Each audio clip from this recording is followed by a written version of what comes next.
这是一次意料之外的旅程，因为不小心买到虎航的特价机票，冈山进大阪出含20公斤托运行李与提前选位，每人约6500元的来回机票，这么甜蜜的价格，所以就冲了。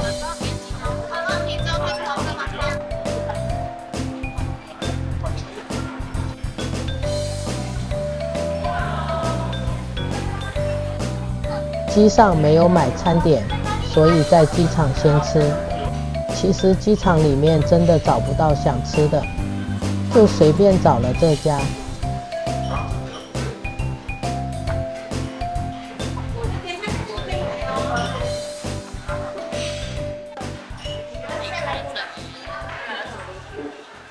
预祝这次日本冈山广岛之行顺利愉快。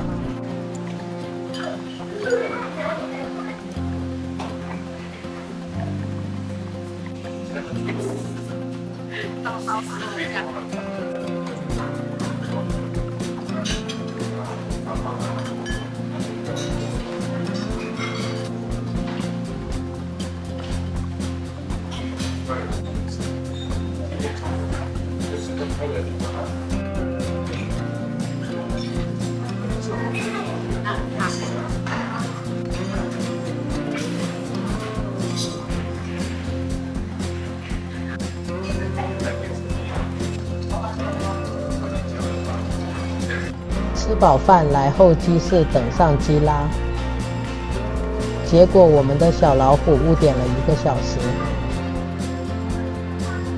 出发，人生第一次到桃太郎的故乡冈山。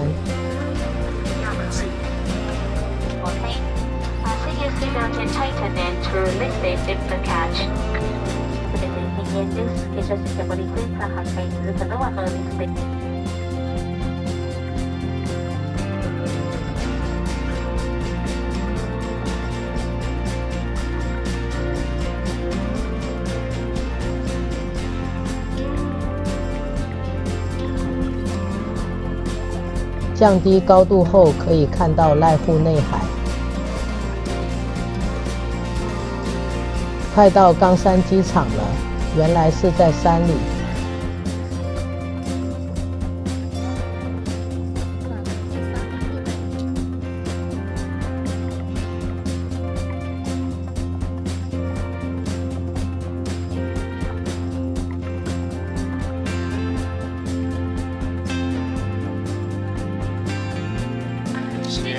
拜拜。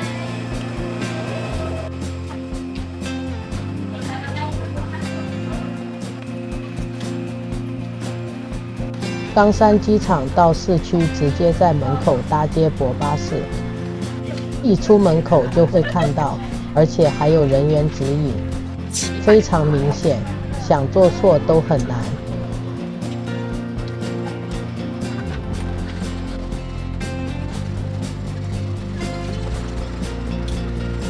直达冈山车站，一下车就发现司机大哥与其他服务人员已经将行李卸下了，拿好行李可以直接到车站搭车往仓敷或尾道之类的地方。我们这次饭店是订在冈山车站楼上的 VA Inn， 以冈山为中心，使用 JR Pass 往周围城市跑。这个饭店非常方便且便宜，我订一晚约1900元台币，是个简单干净且新颖的商务饭店。因为就在车站大楼上，出入非常方便。看看长怎样。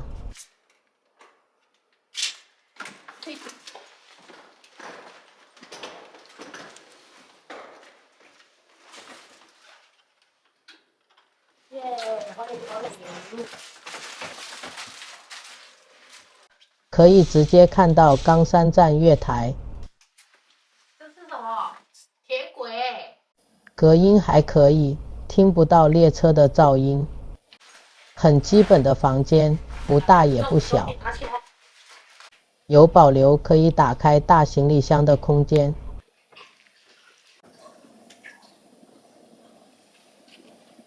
没意外的也没有矿泉水。浴室也是模组化的，干净，有浴缸。今天还有时间，下楼逛逛街吃晚餐。饭店楼下有家层层实景超市，这个算是一家偏高级的小型连锁超市，有不少他们自己的特有商品，连果冻都有一整区。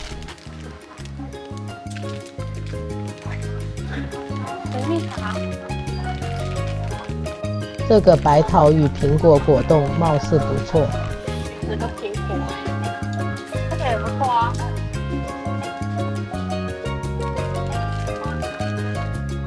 是鱿鱼的，不是它烤的。嘿嘿，鹅皮。商品种类其实不少，价格偏高，但品质也比较好。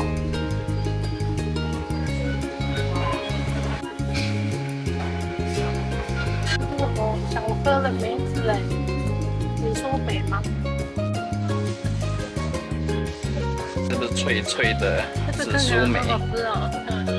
里面有核桃哎，感觉甜滋滋的感觉，裹了很多糖糕。这应该叫秘制小鱼西虾吧？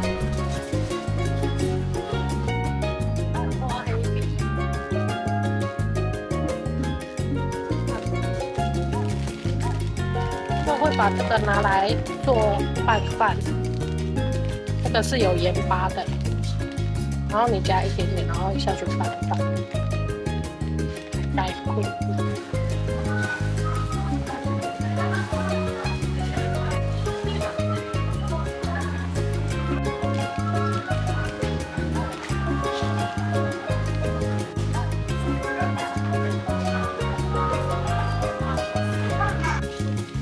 这个海鲜豆朋友推荐好好吃，买一些。这里的果酱看起来都很高级哟。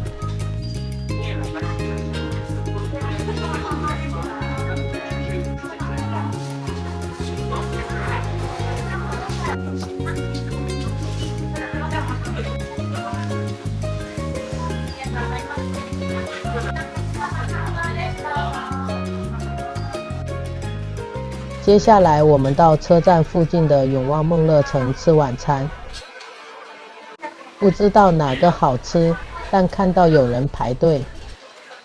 天下第一乌龙面决定占全国优胜，这么厉害，试试看。也有卖冰品哟。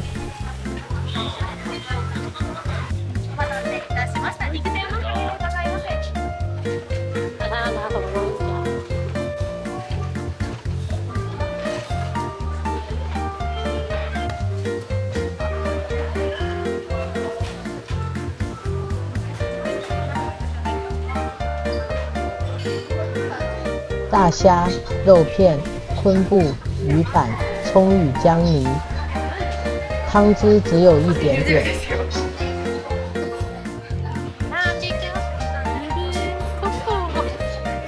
这个昆布就是刚刚超市看到那个。它还有七味粉呢。第一次吃到这种干拌乌龙面。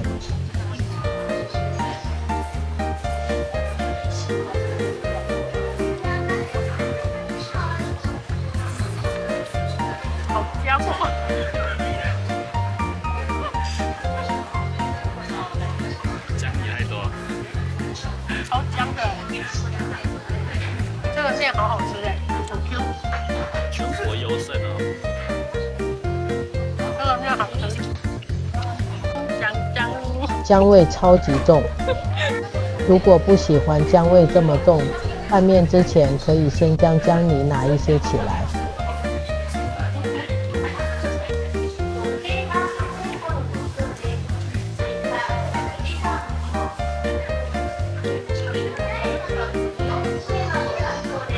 另外加点的炸竹轮，喜欢炸竹轮，来买冰当饭后甜点。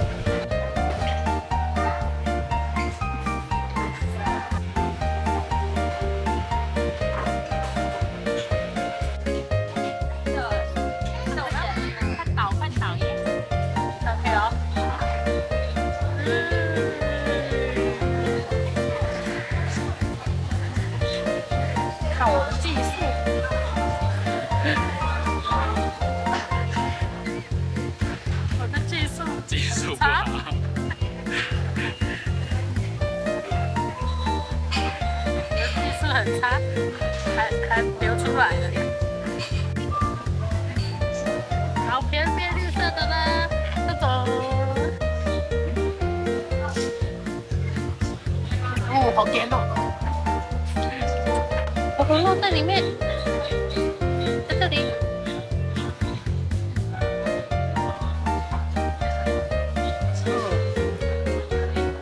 好冰。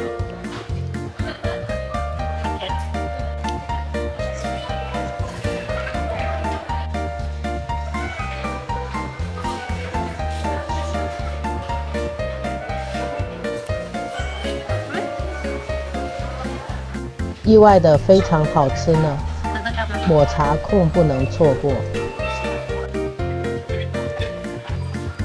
藏很多红豆在中间呢。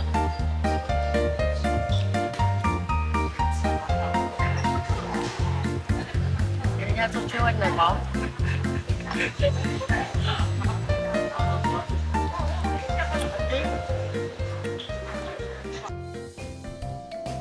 期待已久的冈山之旅正式开始咯！住的饭店房间可以直接看到新干线。早安，冈山。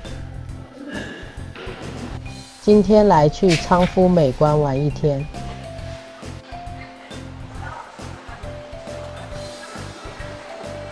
冈山是桃太郎的故乡，来去车站前找桃太郎铜像拍照，刚好遇到施工。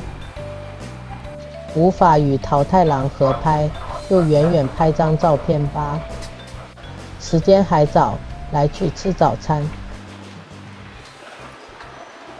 从地下的连通道直接走到冈山永旺梦乐城。听朋友说，这间日本连锁咖啡的早餐很好吃。比较回一点的感觉。早餐。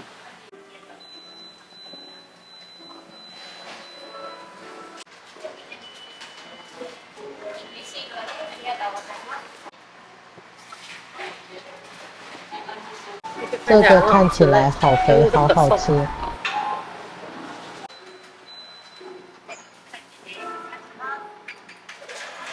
选了2份不一样的餐点，试试看如何。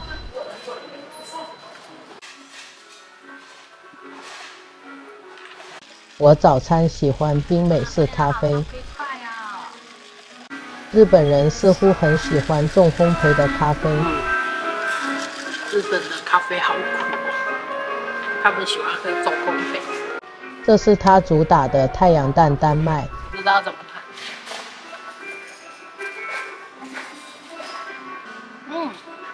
没有要叫好。好破。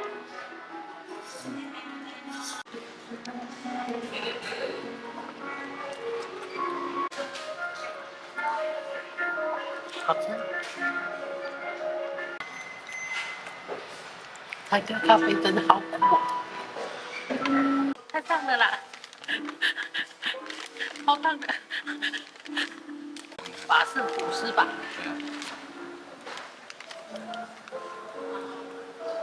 哦，你喜欢的甜甜的。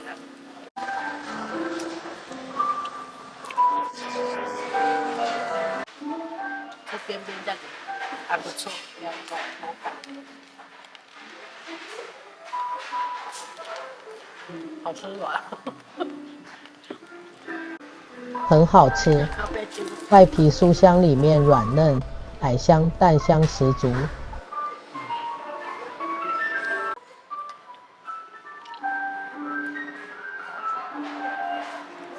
吃完准备回车站。回冈山车站发现有个黑猫宅急便的柜台，可以花500日元将行李直接寄到饭店，很方便。可以免去将行李放在寄物柜，玩完还要回来拿。旁边有观光案内所，这边可以盖纪念章。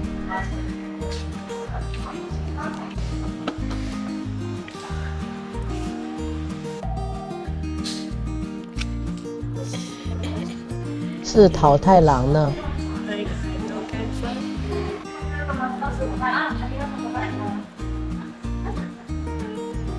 这个金桥招式1个月只会举办1次，预计后天来去。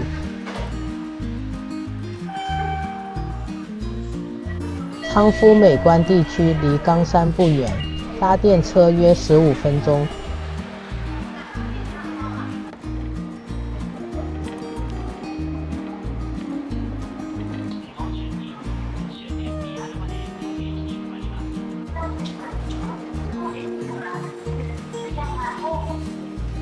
到昌夫咯。到新地方，第一件事就是找纪念章。他想本下，那个玩意儿。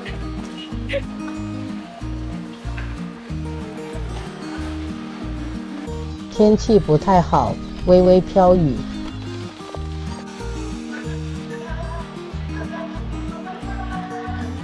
发现车站外右边有观光案内所，没意外的有纪念章呢。今天一开始就盖了好几个，真的是好的开始。纪念日的圣地昌夫，离开车站，走路往昌夫美观前进。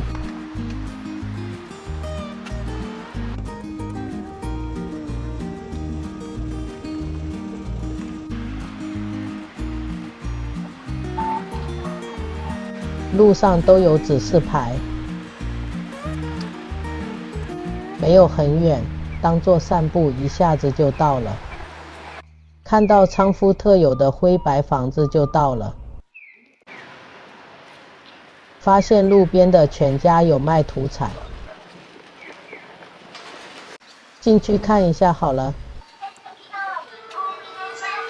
一进来就看到三方永寿堂的吉贝团子，传说中桃太郎就是用这个团子收服雉鸡、猴子与狗狗，买一点回台湾收服同事。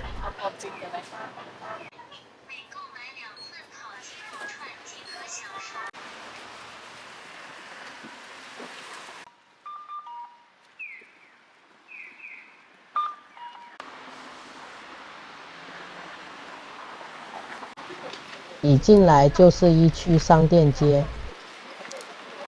昌夫的犬猫屋夫，门口就一台招财猫拉霸机，店里超多猫猫狗狗的商品。进去看看呗。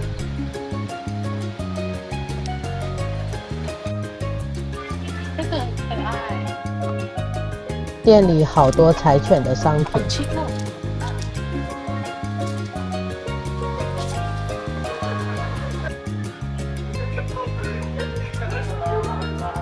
果然有 Deco 的猫咪公仔，不过似乎我想要的我都有了，好像没有昌夫地区的特别限定款，可惜。跟那个什么，好多吉利卡哇。这个全皮的钥匙圈很特别。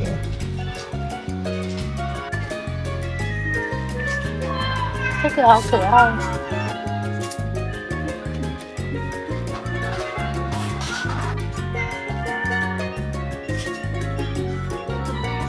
店里有瓦奇菲尔德的专区，周边商品很多哟。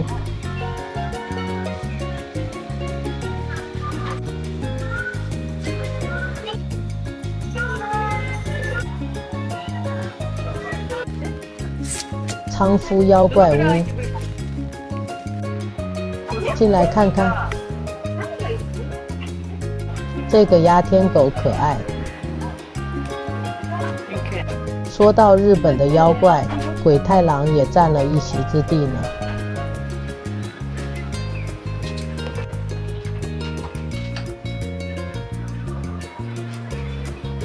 喜欢这种。鸦天狗啊。浮世绘风格的妖怪图超漂亮。这个叫做网。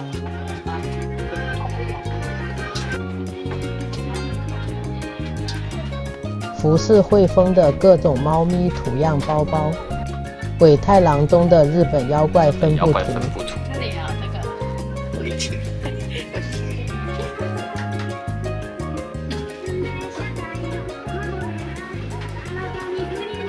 发现一家我很有兴趣的店，仓夫的浪漫消子馆。这是家玻璃饰品专卖店。花园鳗与小青蛙，这个也好可爱哦。这个筒子与金鱼的组合很漂亮，好有夏日风情哦。这是波妞啦，红色的、啊，你看起来很像哦，对吧？超像的、啊。这个玻璃缸里面好多漂亮的小动物，原来是玻璃浮球，样式超级多哟。金鱼、花园鳗、艾特。水母。对呀、啊，这是黄带鱼吧？嗯。海龟、摇，气龟。金鱼，可爱啊！还有超大只的水母。水族箱的水草与贝壳，这样的鱼缸不养鱼也好美呢。这是和服吧？和服造型的耳环，好特别。和服的耳环。还有其他不同的造型耳环，每一款都非常精致漂亮。是吗？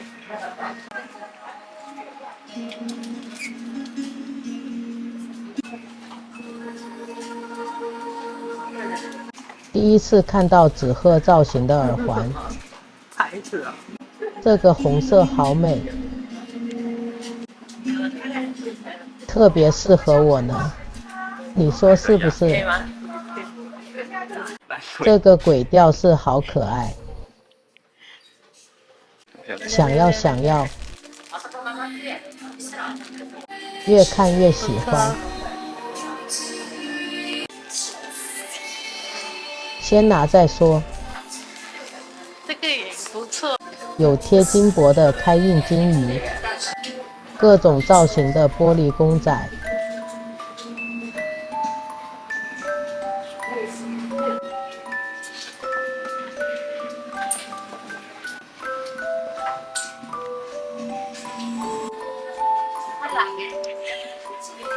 好吧，看老婆。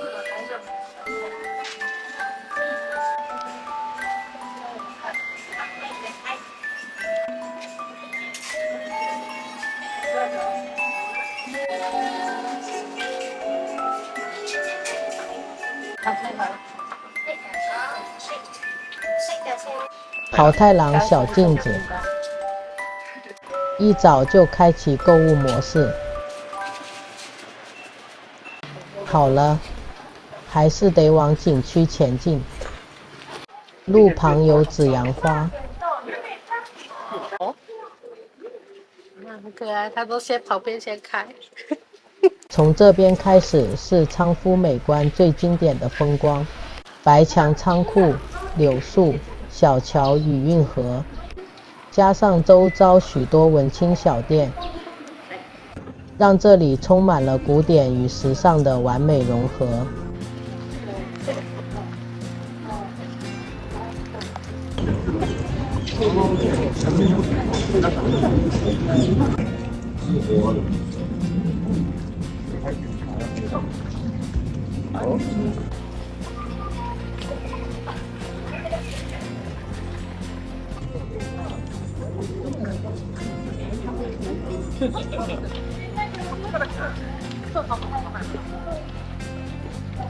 这里真的好好拍，随便一个角落都能拍张好照片。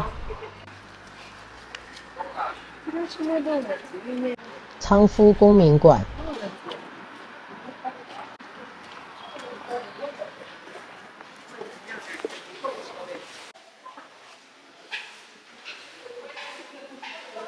可惜今天休馆。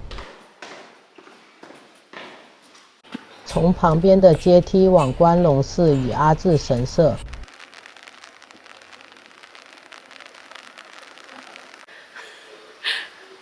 这里都没有人啊。突然又下起雨了。关龙寺都没有游客呢。很恬静的一座小寺院。突然响起很大的钟声。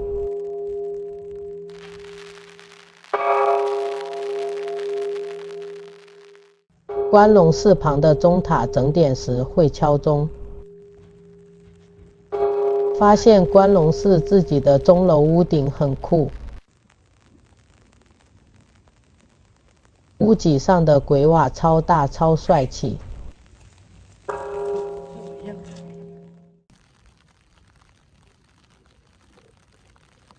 离开关龙寺往鹤行山公园前进。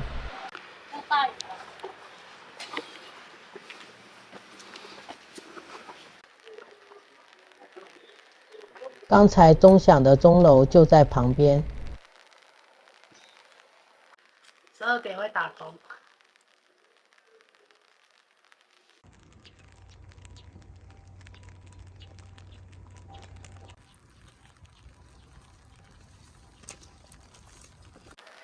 发现这张地图根本看不出来位置，我们笑了好久。快到了，再加把劲。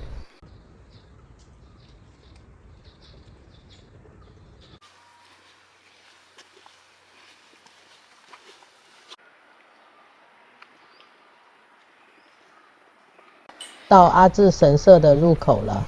它这里有那个。在守水社洗手时，发现一个超特别，水池里竟然放着紫阳花。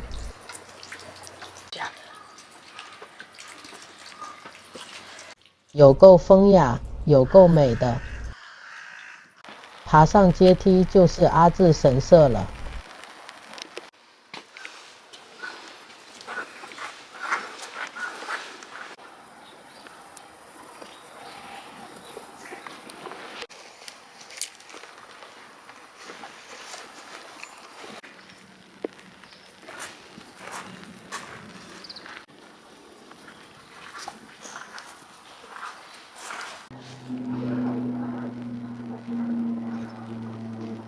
因为我很期待买到一样玉手，所以就直冲贩卖部了。就是这个阿智神社的独卖玉手花缠手，一共有3款普通样式与4款季节限定，超特别。最喜欢樱花色与紫藤花色。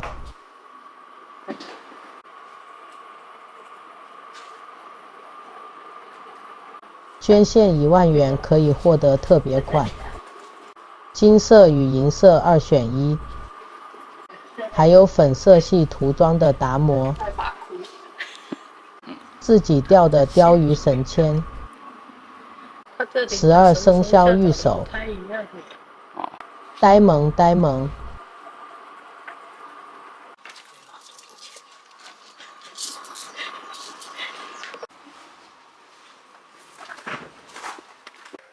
好了，今天的心愿完成了，可以回家了。阿智神社蛮大的，很多地方可以逛。绘马店里面掉了好几束千纸鹤，还有一个超大的12生肖指南针。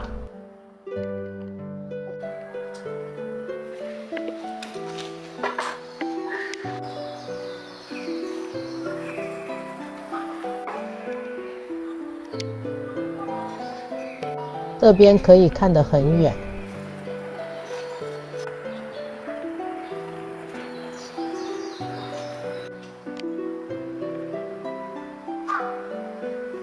离开前发现一个指标画。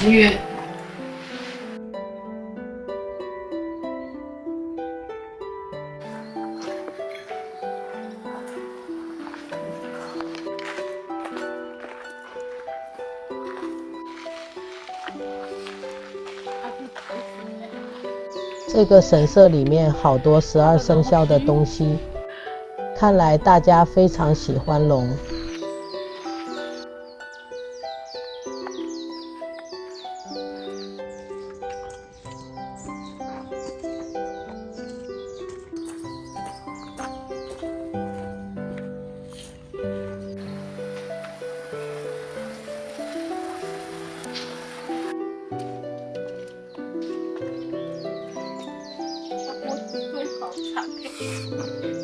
把头抬高高的狮子超可爱。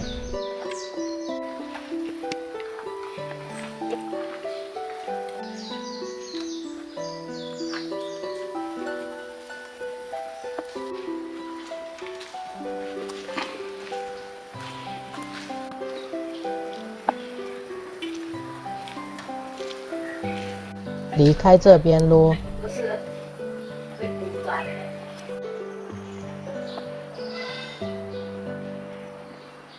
离开阿智神社要走好长的阶梯呢。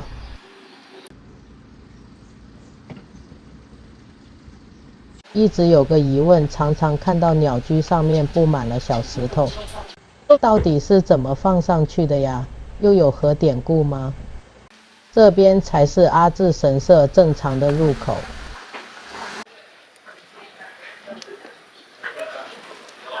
我们是从侧边进去，到最下面来。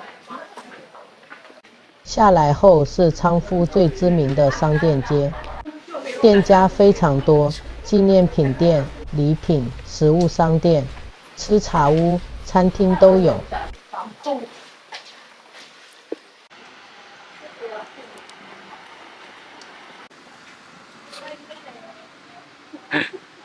肚子饿了，找一间评价高的餐厅，门口简介貌似不错。它还有那个那个锅啊，冻生鱼片，他们的生鱼片冻饭。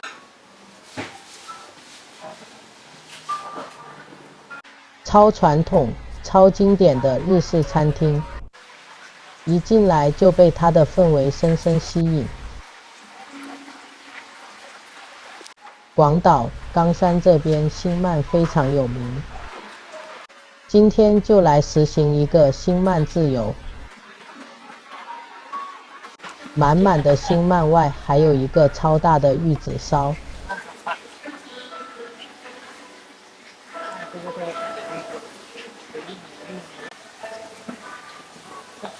有很多小吃哦。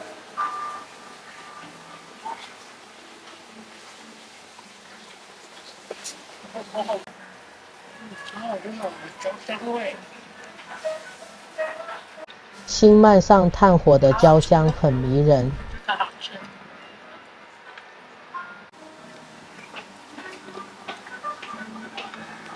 玉子烧。玉子烧上面还有一些甘露煮的星鳗，调味很可以。这个可以点，非常满足。买罐头的味道，好吃哦。突然，另外一个餐点送上来了。另外点的超大炸星鳗天妇罗，真的有够巨大的。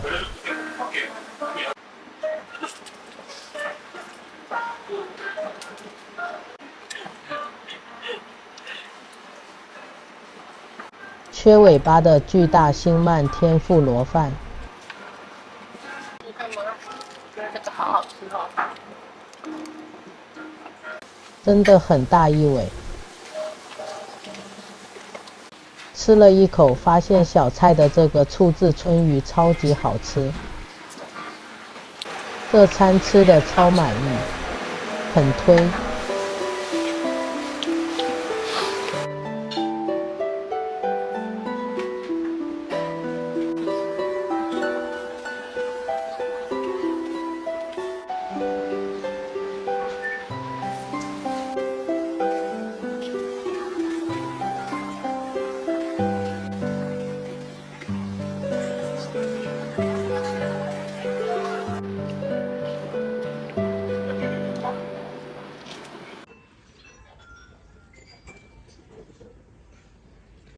这里有个很特别的转蛋机，里面的商品是由一位和尚自己捏制与涂装完成的。娼夫的小屋，还有呆萌的冈山妖怪，纯手工制作，扭扭的特别可爱。做的扭扭的。店里还有更多，可惜不能拍照分享。这里有好多 MT 的纸胶带，赶快进来扫货。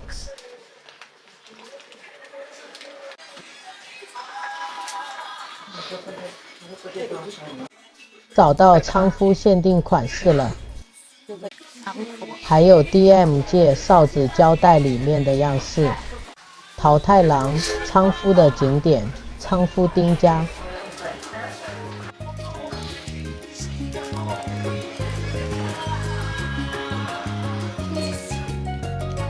太难了，那个。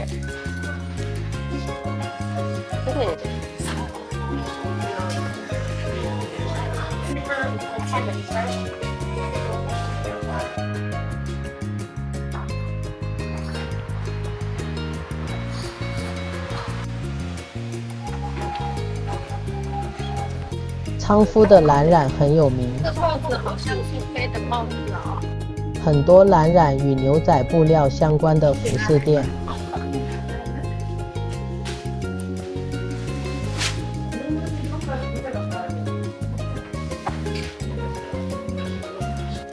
这个很可爱。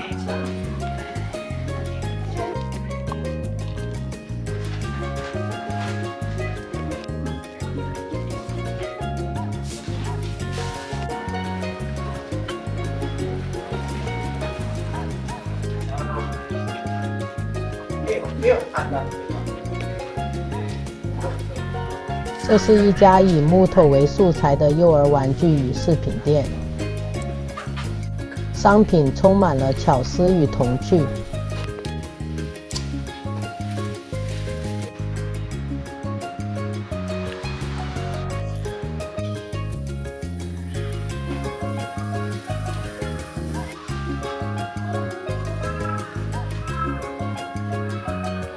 DIY 的钥匙圈很可爱。哦，你看买木头。这个扩香棒不错，想要。就是木头的。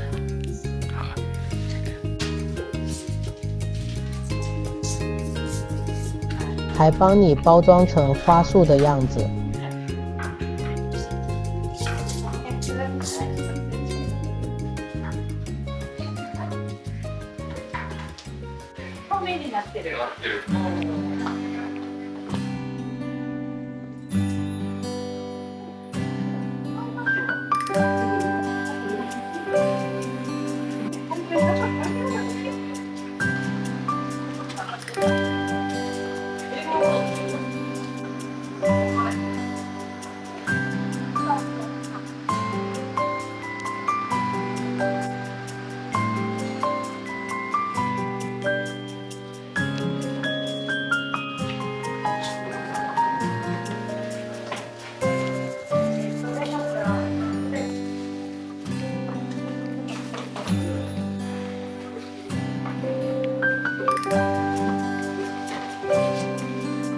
小外套看起来。绕了一圈往旁边走，就会回到运河旁。不少人会在这边体验娼夫运河游船。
运河两旁也有很多店家可以逛哦。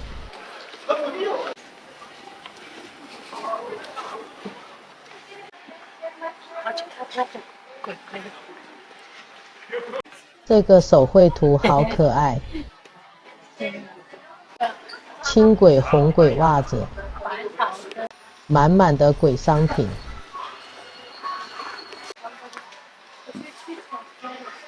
为什么是这鬼？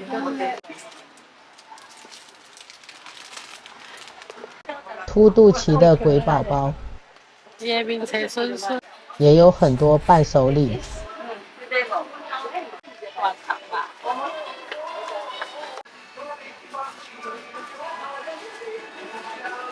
卖文创商品的店家也不少，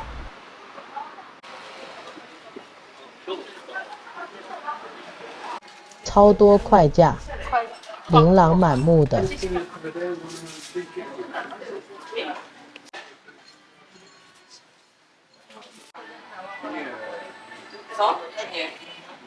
那个刘易斯海关，是雷龙。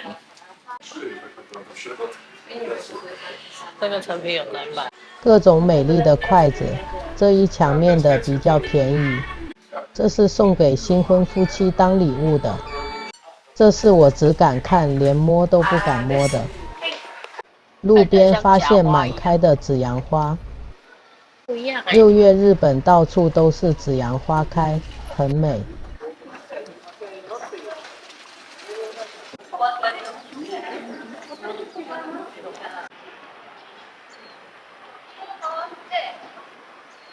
从这边往常春藤广场前进，经过米菲兔专门店，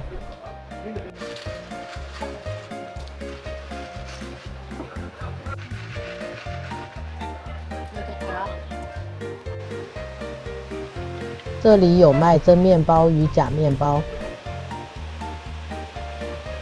其实是面包造型的周边商品啦。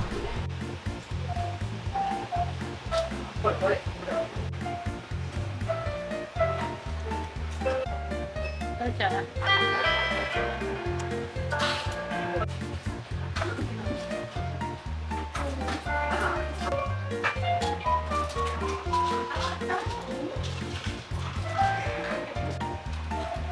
主要是收藏品，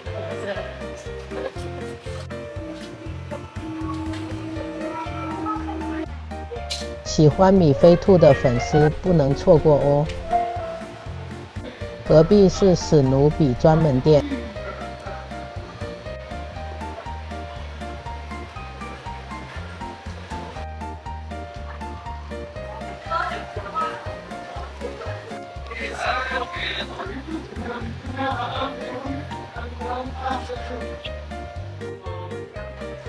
也有很传统的日本杂货店。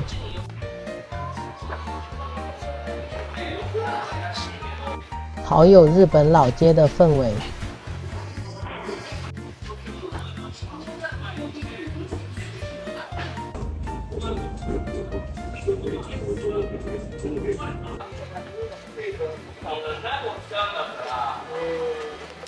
运河到这边不到100公尺，我竟然走了好久。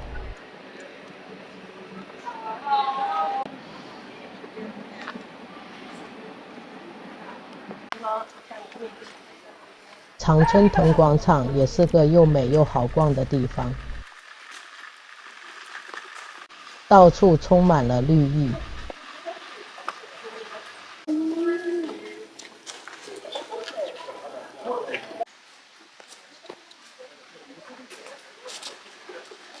也有好几家店家可以逛。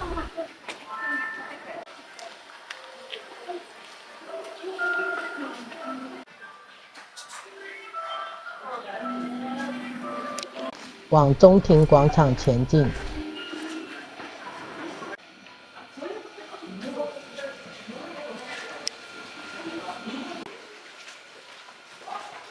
这里是由1889年建造的昌夫纺织所的本色工厂改建而成，重建后的建筑物再现了当时仿照英国工厂模式的设计风格。红砖外墙与绿色常春藤重叠交织，演绎着鲜明的色彩对比，营造出复古怀旧的迷人氛围。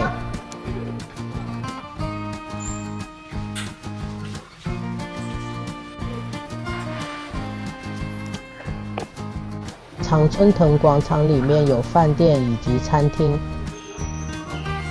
有机会在这边住宿一晚，应该是个很美好的体验。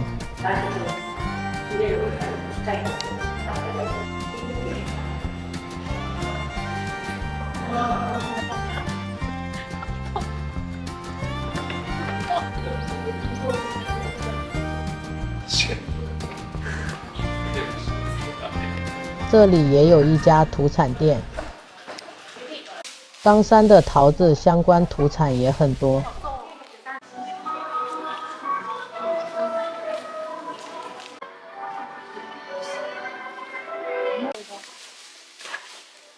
有空窗的。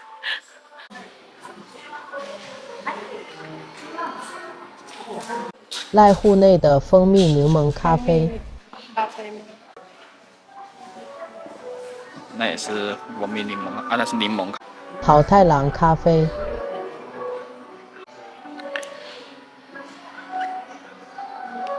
各种果酱。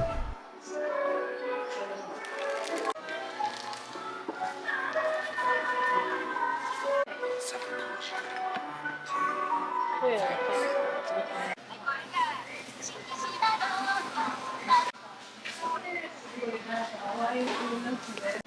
吉贝团子我早上已经买了，另一家的吉贝团子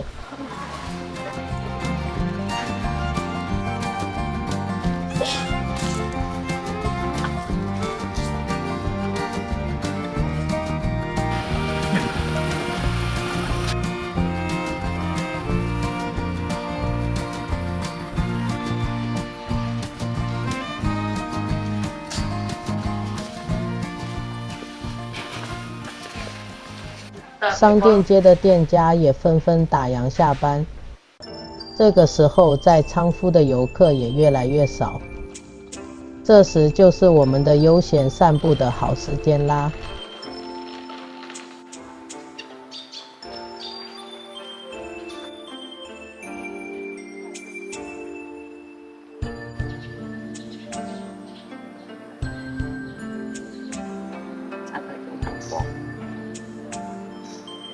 我们一起漫步在黄昏与傍晚的仓敷，仔细享受与白天不同氛围的感受吧。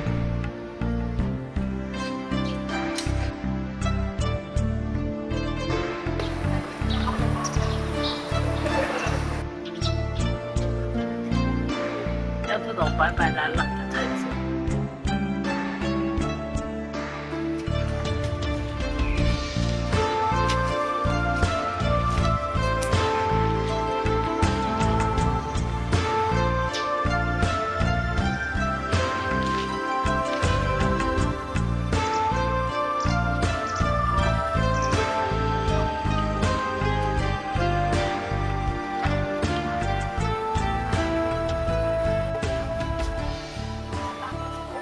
蓝幕渐渐降临仓敷，街道即将变换成另一种完全不同的风貌。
又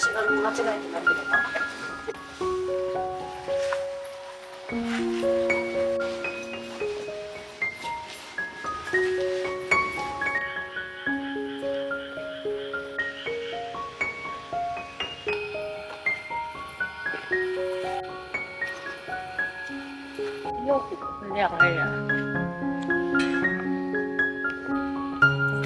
是整个灯都会亮。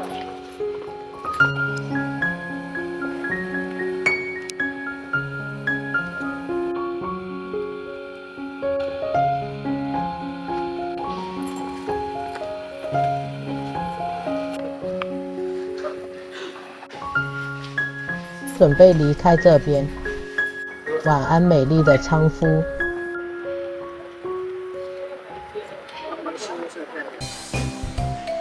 今天去广岛的宫岛看日本三大景之一，买个早餐在车上吃，先拿一个咸派。店家主推人气第1名的起司咖喱面包，不知道是什么，总之甜的瞎拿一个。结账前发现这个蜂蜜奶油面包好像不错，最近看到日本好多面包店卖这个，下好离手。这次冈山广岛之旅买了 JR Pass 关西广岛地区铁路周游券，5天内做到爽开，包含山阳新干线。往广岛的车在21、22月台。第一次在日本搭新干线呢。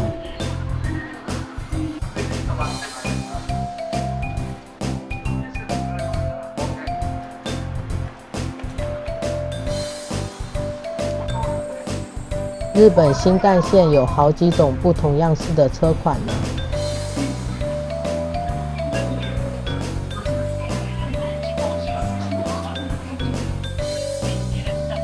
出发。今天目的地是到宫岛看大鸟居。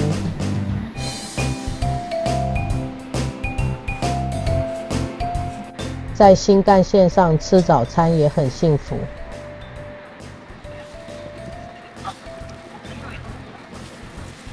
第一次吃到包起司的咖喱面包，味道很搭，难怪人气第一。试试日本的咸派，话说我超爱咸派的。这个比我在台湾常吃的好吃呢，很赞。这个出乎我意外，跟我想象的完全不一样。我以为里面是松软的面包，结果是空心包蜂蜜糖浆。不到40分钟的车程就到广岛站了。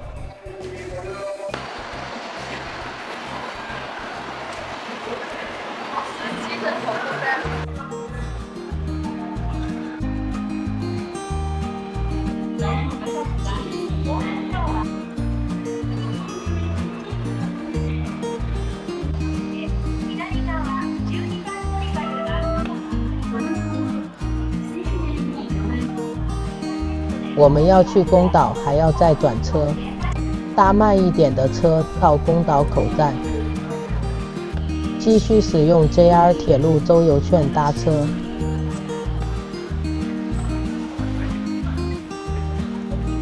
搭山阳线往宫岛口方向，很顺利的，没有等到就换车了。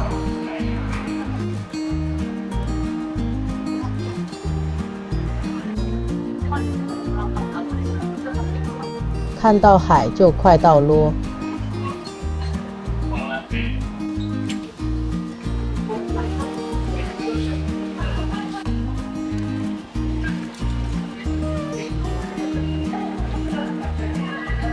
新的地方，新的纪念章。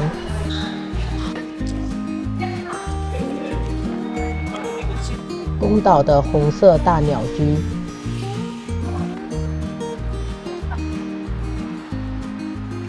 往渡轮码头方向发现一个很特别的雕像，兰陵王，应该不是我想的那位吧？渡轮码头门口这边也有巴士站。另外，从广岛市区也可以搭路面电车到这边。拿 JR 周游券，请工作人员帮我画渡轮的船票。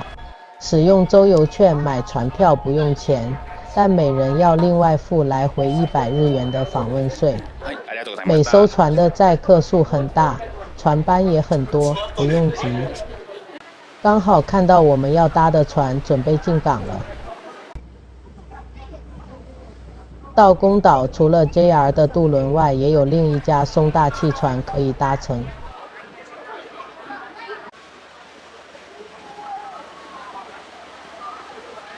自行车、汽车也可以搭渡轮到宫岛哦。来去最上层吹海风。松大汽船先出发了。我们也出发，站在最上层甲板景观好好，吹海风好舒服呀。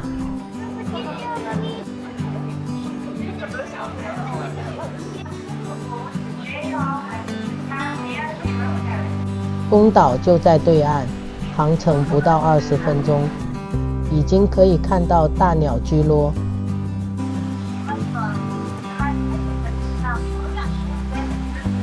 现在是退潮时间，大鸟居周围都是人潮呢。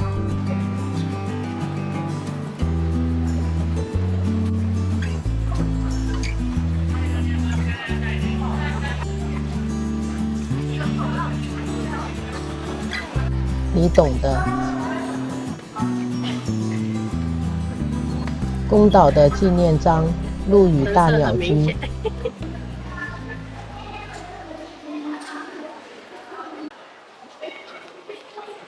车站这边有观光地图，可以免费索取，大家记得拿哦。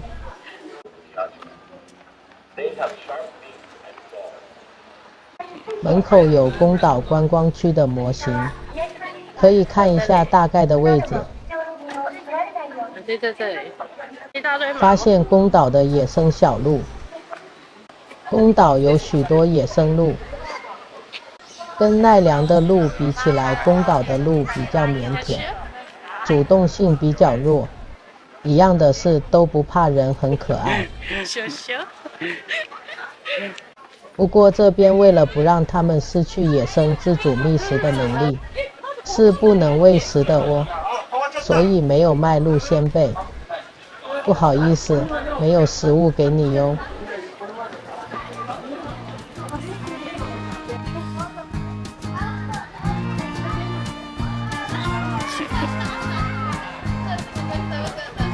远远闻到海边的食物味，超级香的烤鱿鱼，就有点贵，目前看起来生意不太好。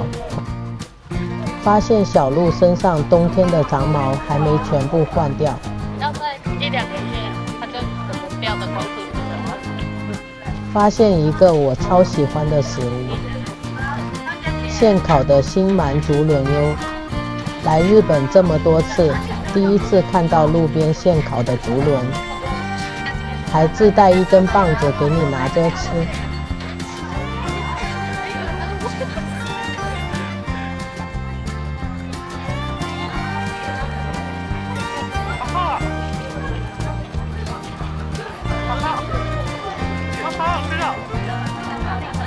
日本山景、宫岛、竹轮，还有在宫岛吃竹轮的我。很好吃哎！这个竹轮很厚，口感很棒。好看哦！它把它烤干干的，很好吃的。往大鸟居前进。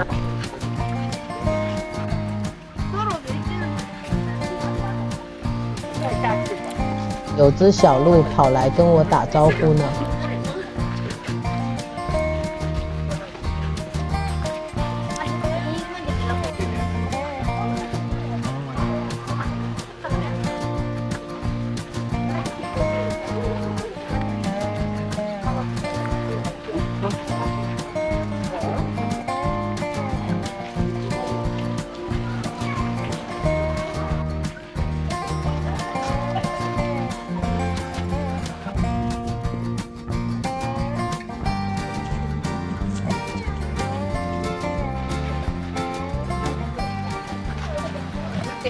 到了宫岛的海上大鸟居。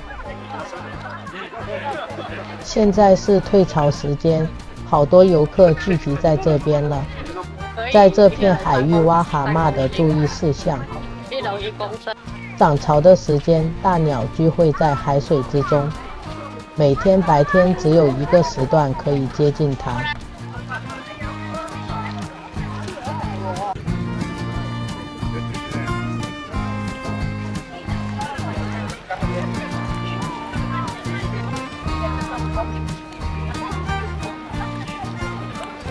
走近看后会发现真的很震撼，超级大的一座鸟居。平时在海下面的部分长满了藤壶呢，这个好吃。牌匾上的字是伊都祈祷神社，这是岩岛神社的古名。这个神社据说有1400年的历史，是日本三景之一，也是日本3大神社之一。另外2个是伊势神宫与出云大社。走到岩岛神社看看。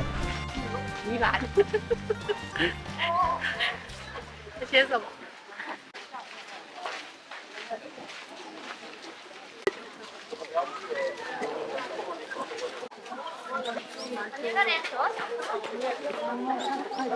参观门票300日元。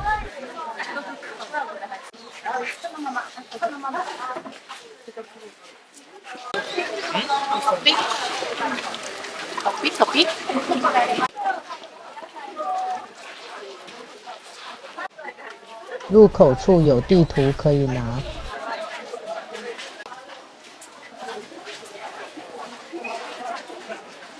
岩岛神社据传创建于公元593年，日本平安时代，西元1168年扩建，形成了现今的建筑格局。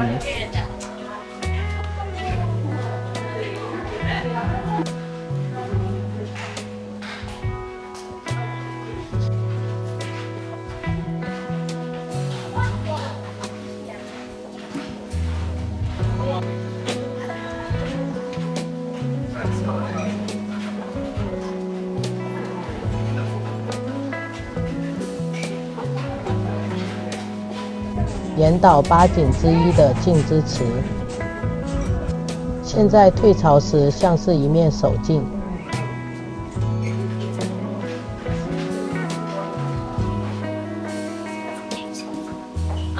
满潮时，海水的水位上升，会淹到神社这边，所以岩岛神社整个是架高于地面。主殿的前廊可以直直的面对大鸟居，所以这边聚集了很多人拍照呢。也参拜一下吧。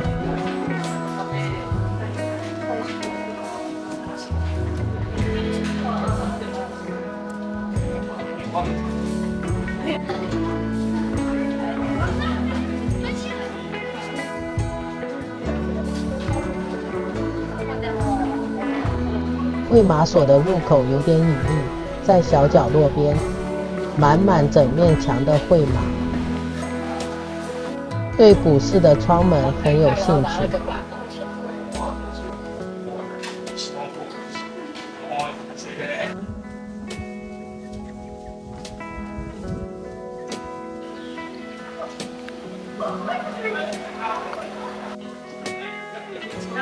推开的。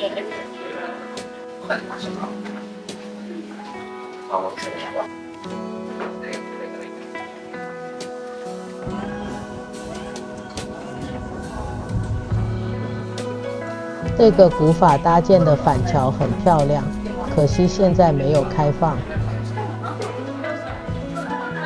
经过这个漂亮的回廊就是出口啰，紧邻出口的是大院寺。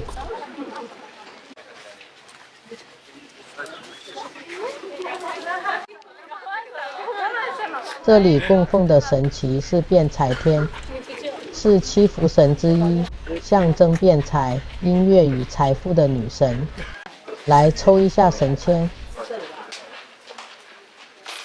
只要100日元，里面还附一位七福神哦。不知道哪位福神会跟我回家。打不开耶，那是谁？变彩天啊！真的耶，超幸运。终极，我一直都很幸运呢。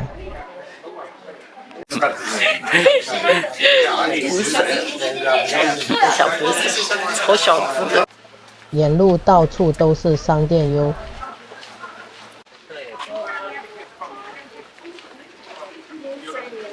发现一家卖炸枫叶馒头的小吃店，买来吃吃看。应该很凶吧？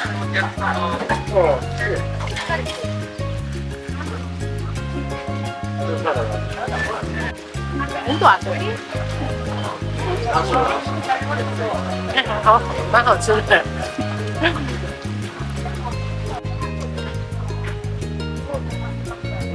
外表面衣酥脆，里面的红叶馒头香甜绵密。看看了，真不好吃，好好吃。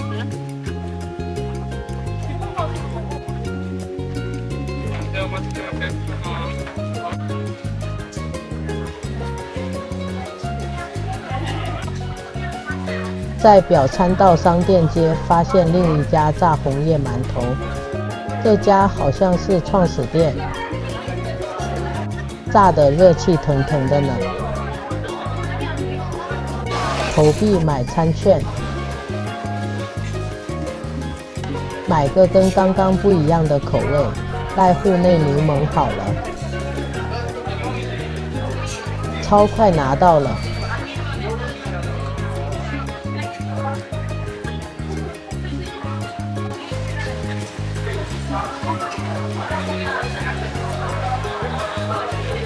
没有吃到啊！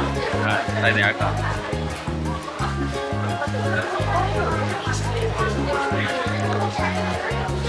好香哦！这家比较便宜，但也比较小颗。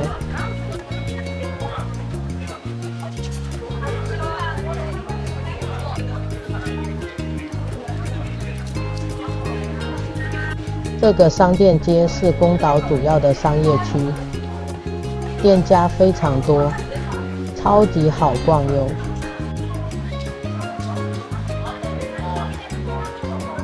看到好特别的东西，可以买一包。新满的调味鱼干、酱油味与七味粉味，当地特产当然要支持一下，不是因为我爱吃哦。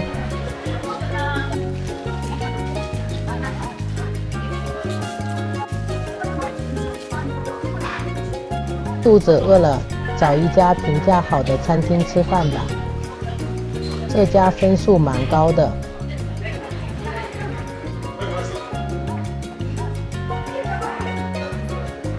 来广岛就是想吃广岛牡蛎。可以配啊。走。菜单看起来很朴实。招牌牡蛎定时，实际看起来很棒耶。好大颗哦，那它好烫耶。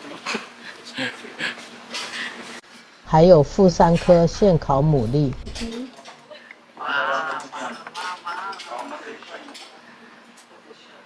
几点柠檬，开吃。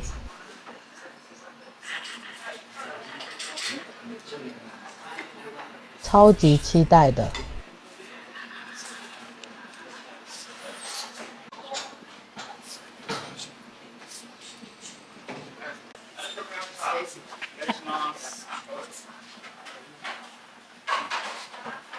超大颗。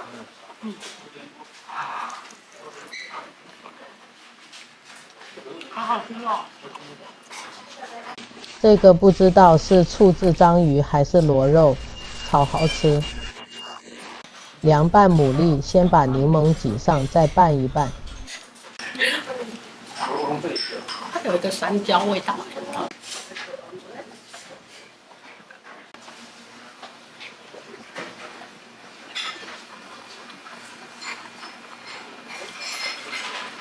直接吃比较好，直接吃不错。试试炸牡蛎，汤汁好靠。他们这里的粉都很厚，好不好？而且它这里的鹅啊都不会超车。好，很好吃。味的牡蛎冻饭。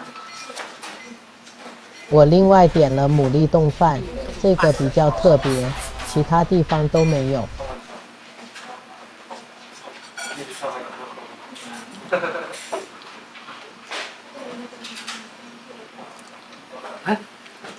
牛冻牡蛎，酱汁那个甜甜的。吃起来像牛冻的酱汁煮的牡蛎。牡蛎是真的给的很大颗，超级烫的啦！这家店的牡蛎定时超级推，牡蛎冻就比较普通了，真的好吃，大家来宫岛一定要试试看。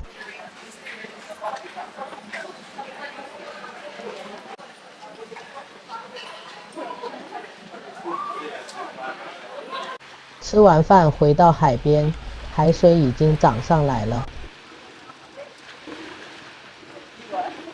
大鸟居也被海水淹过去了。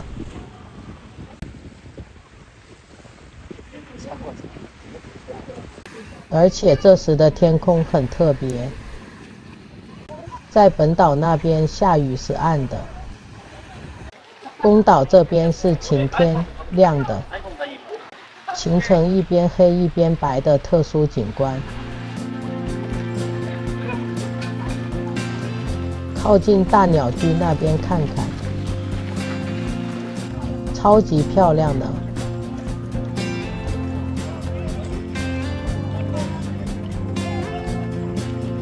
发现有人划独木舟到大鸟居。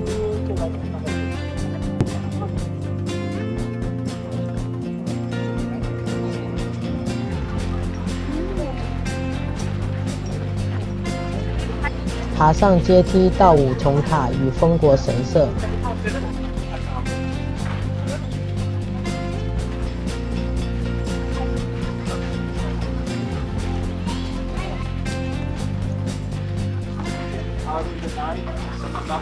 丰国神社也有千叠阁之称，因为这里面有将近1000张榻榻米。来的时间刚好关门了，只好在外面看一下。这间神社没有主墙，原因是因为当年主建者丰臣秀吉过世，换德川家康统治后没有继续完成建造。经过神社下面的通道就会来到五重塔。红色的五重塔是一座融合和式与唐式风格的建筑。据说这栋是少数能抵御地震和台风的五重塔之一。这边能看到岩岛神社，海水位上升，已经淹到神社的下边了。我们往另一边比较没人的地方走，绕到岩岛神社前海湾的另一头。这里几乎没有游客，可以好好的听海潮声、吹海风，悠闲的看大鸟居发呆。真的是个好美的地方。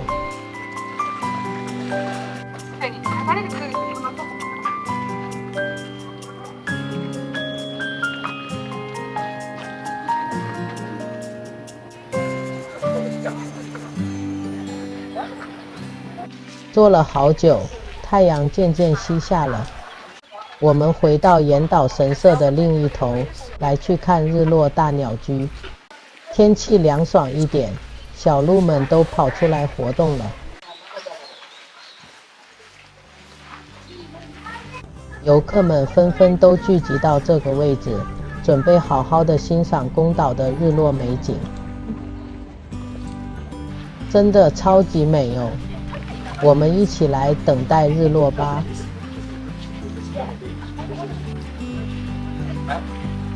这个角度可以看到夕阳与大鸟居，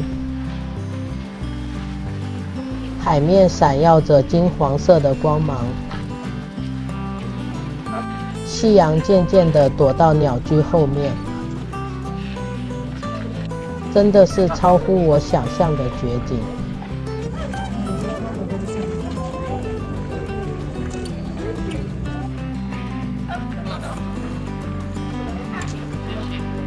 Viene el atardecer y viene el barco.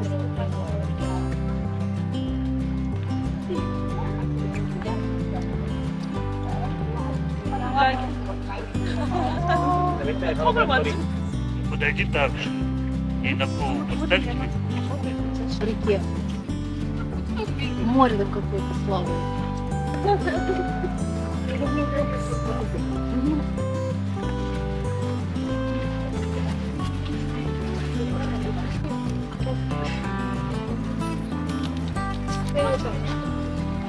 They're just getting paid. 太阳落入山的另一头后，天空呈现出更加绚丽的颜色。当下真的感动到快哭出来了。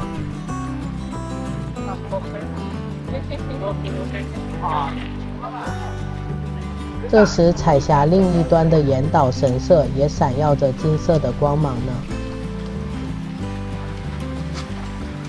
真心觉得这里完全不会愧对于日本山景这个称号。再不舍也准备搭船离开宫岛罗。下次有机会一定要来这边住个一晚，这样我就可以伴着美丽的晚霞，直到天色完全暗下。今天刚好遇上冈山1个月一次的金桥朝市，这个市集是每个月第1个星期天举办。我们先到冈山车站前搭路面电车前往，跟着指示牌前进，过个马路就到路面电车的站牌了。从右边红色的东山线月台搭车，班次非常多，不用等太久。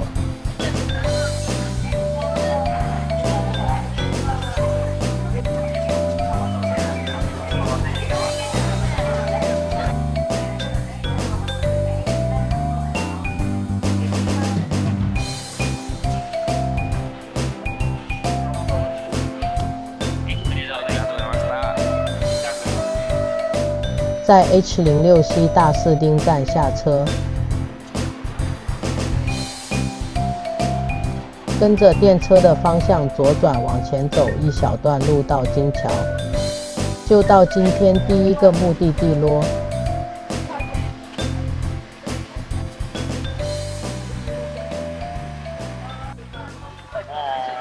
走，来去看看这个热闹的市集。金桥朝市从平成元年开办以来，至今已有30多个年头，一早就人声鼎沸，可见多有人气。到处都有下一次举办日期的提醒。除了有许多摊商外，也有一起举办其他活动。早上5点开始，约10点结束。一来就闻到满满烤肉香气。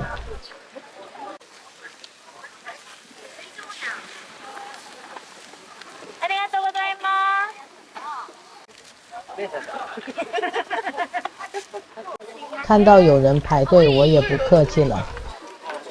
你看啊，小心！一早就吃烤肉，超级豪迈的，高雅的肉香让我一度怀疑是牛肉。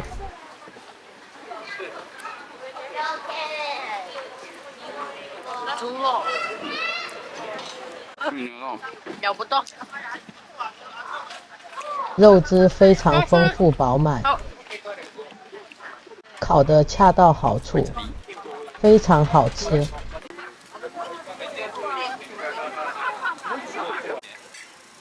店家大部分都是在卖食物。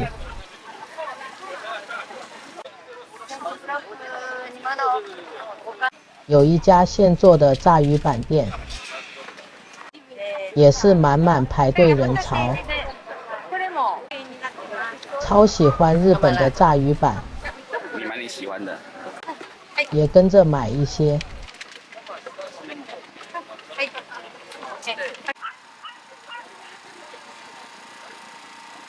完全是在地人在逛，几乎没有看到外国游客，人气满满满。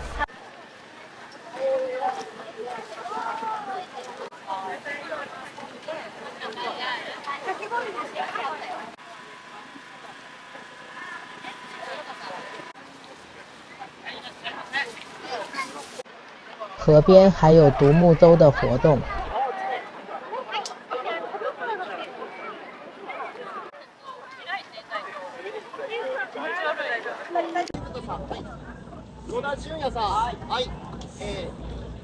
冈山县警察也来这边与居民互动博感情，人生第一次被请上警车，还是日本的警车。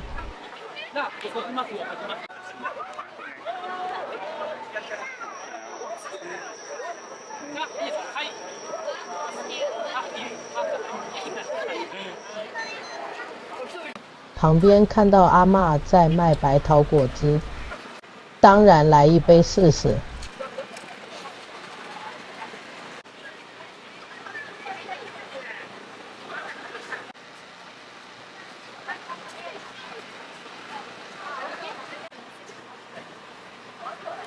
这个超级好喝，让我惊讶到一度反应不过来。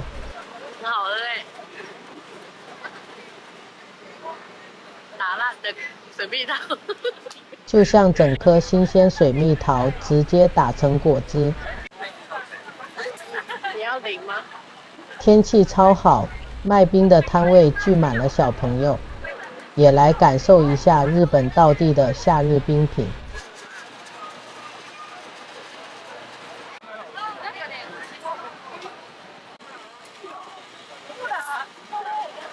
付完钱拿到一杯满满的清冰。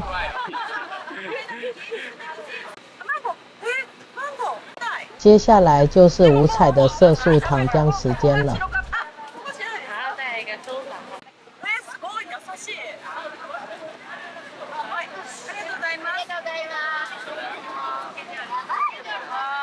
不同颜色，不同口味。这颜色好艳。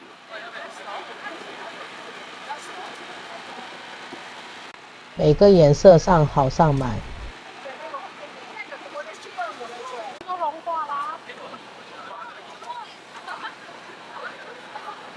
变成彩虹冰了。蓝色的。其实我分不太出来每种口味的差别。有，它有味道啊，很奇妙。不好甜哦。吃不出来。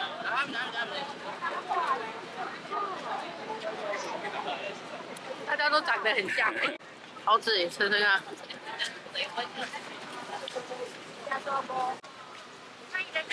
这个我有兴趣。新鳗与鸭胸口味的竹叶饭，各买一个，中午当午餐。蟹子跟可鸭。除了河边步道，堤岸上也有很多商家。看到有人排队，你懂。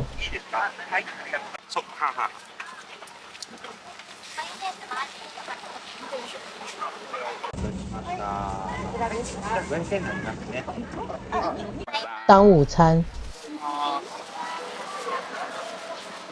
又发现卖白桃果汁了，真的念念不忘刚刚那杯，再买一杯来喝。这个颜色不太一样，它是爱心的吸感，跟那个完全不一样。感觉不一样。不一样。这个很像罐头桃子打成汁的味道，刚刚的比较好喝。沿着路往前走，摊商会越来越少，走一小段路就会看到冈山城咯，已经看得到冈山城了。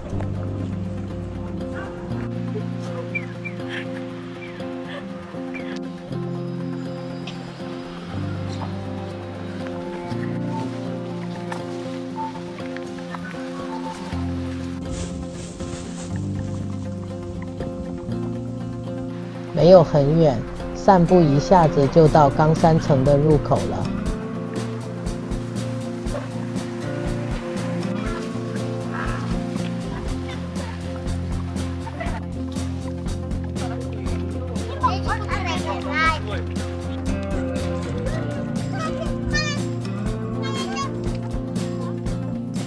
牌子写着乌城公园，因为冈山城的别名也称为乌城。进去看看。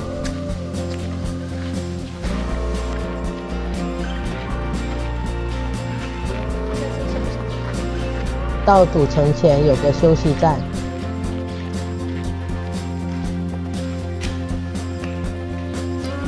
除了可以坐下来休息，里面还有一些关于冈山城的城郭资讯。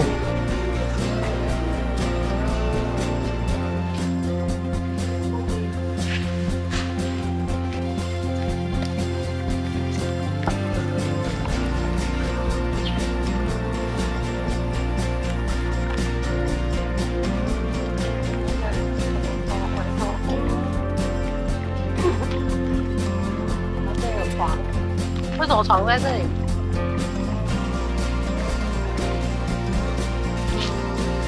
经过不明门就是天守阁了。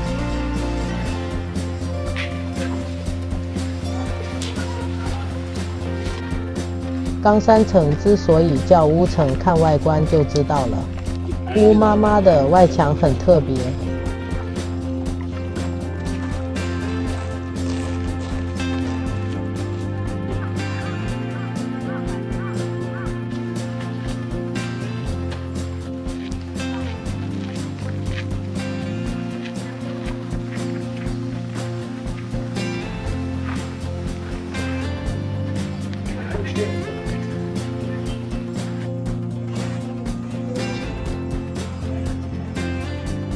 入场参观费用每人400日元。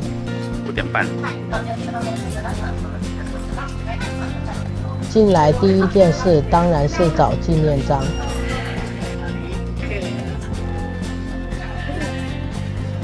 主城里面是个博物馆，首先是关于冈山城的介绍。整个城郭的比例缩小模型。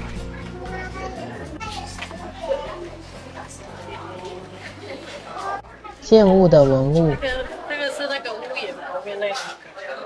然后我们就先直达最高的天守咯，比想象中还小的一个天守。这座城比较小，所以没有很高，看得也没很远。金色的虎眸很帅。那个开心农场。可以看到护城河上有小船，不愧是桃太郎的故乡，小船竟然有桃子造型，超有梗。这里也可以看到旁边的冈山后乐园。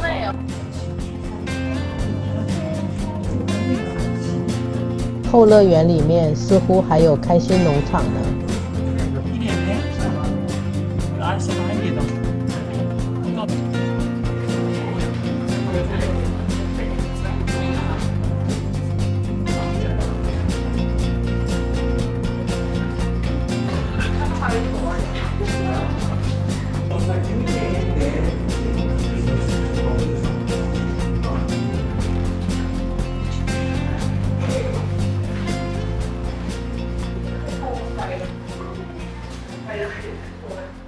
离开天守，下层看历史简介与文物。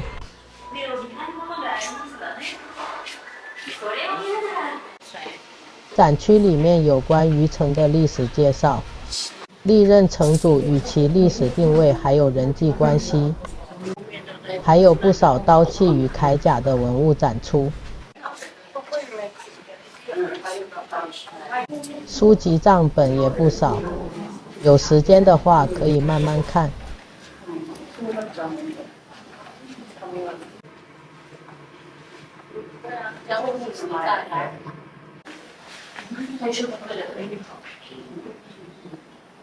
城主房间的等比缩小复刻。啊，他睡觉那么小。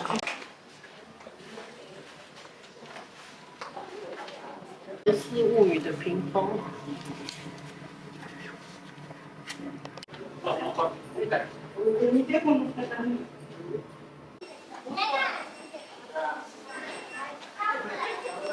另外还有体验区可以玩，仿古的轿子。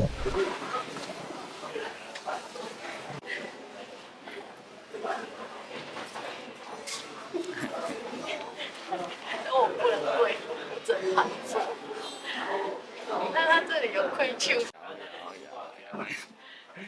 这很大哎，这很大，你来出来耶。战国时期的火枪体验，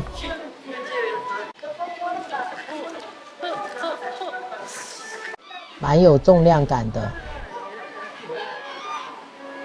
长火枪超级重的，不起来啊！这个怎么这么重啊？也有长短武士刀可以拿看。长刀前端拿起来感觉很重。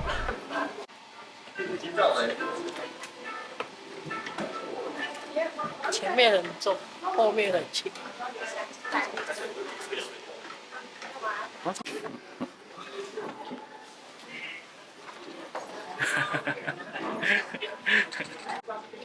马很高哎。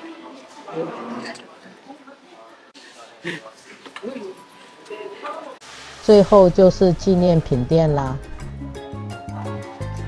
冈山城人形烧是黑色的，很有梗。柠檬与桃子的马卡龙，冈山白桃派看起来很好吃。然后还有各种吉贝团子，这里是卖吉贝团子最齐全的地方了，各家的都有。包装都很可爱，满满的桃太郎。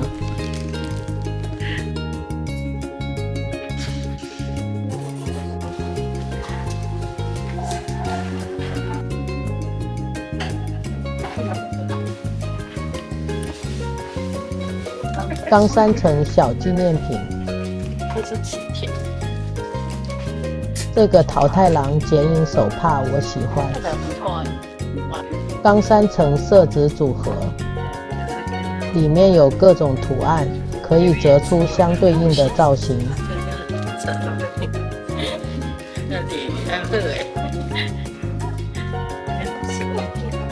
当然也有桃太郎组合。还有轻轨跟红轨。结账，下好离手。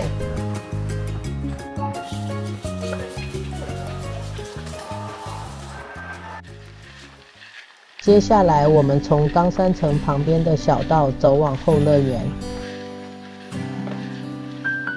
在护城河上看到桃太郎的桃子飘过来了。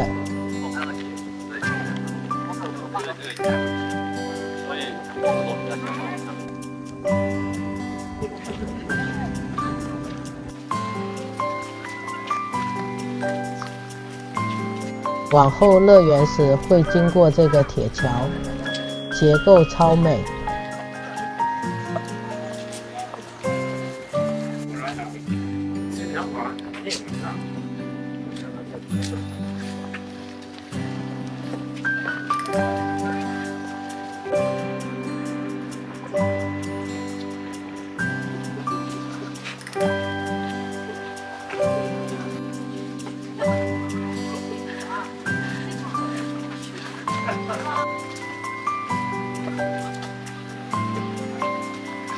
后乐园是冈山第2代藩主池田刚正所建的大型庭园，是当时领主的休憩场所，占地面积非常大哟。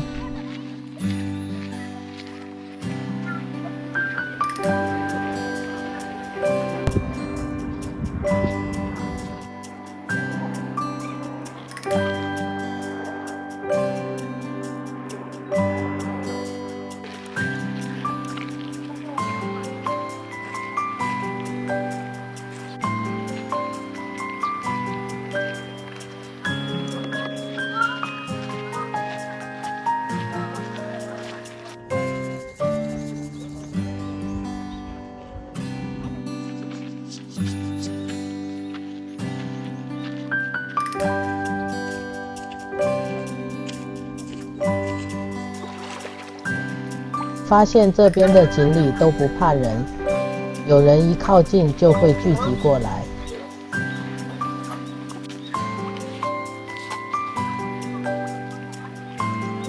原来是有转蛋机可以买鱼饲料，我们也来喂。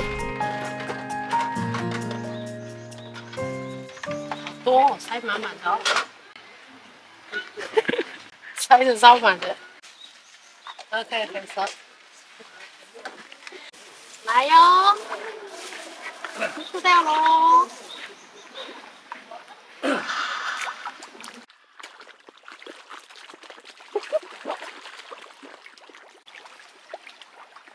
越聚集越多鱼了，大家挤成一团了啦。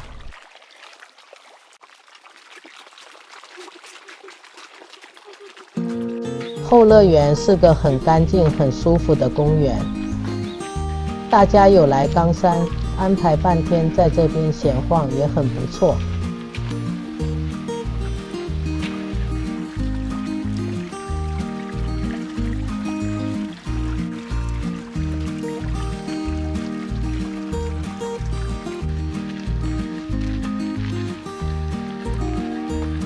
来到后乐园自己的入口处了，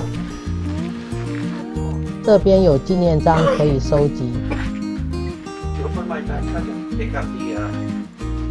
特别名胜冈山后乐园，还有日期章给你盖哟。下午要去桃太郎的故乡，我们坐公车回到冈山车站。其实也没有很远，坐10来分钟的车子就回到冈山车站了。到车站内找位置吃早市买的午餐。这是波州名产章鱼大炭烧。这个要这样子。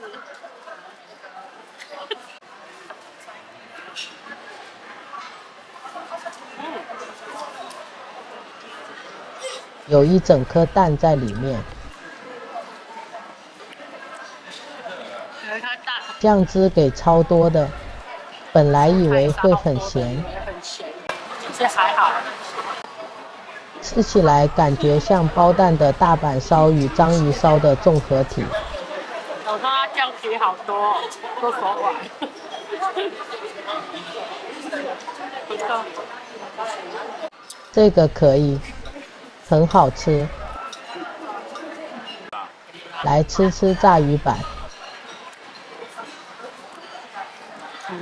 里面是木耳，吃起来脆脆的。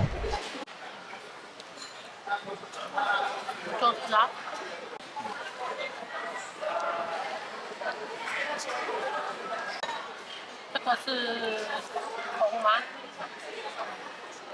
这个是葱与牛蒡口味，这个好吃，葱香中带点淡淡牛蒡味。这个非常划算，同样的价格，大根很多。但是喝红姜味道很重。是红姜章鱼口味。好吃啊！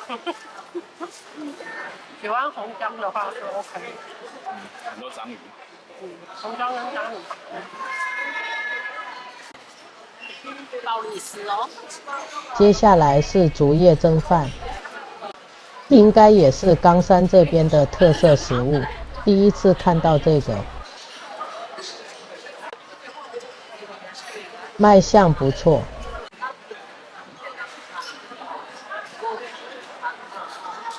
鸭肉饭，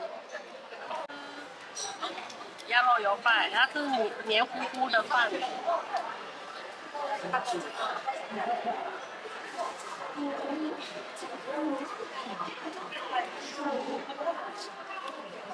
中午节吃粽子，还有粽子，真的很像哎。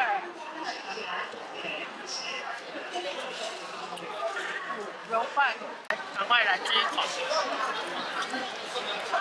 给你一口吗？好不错，是吧？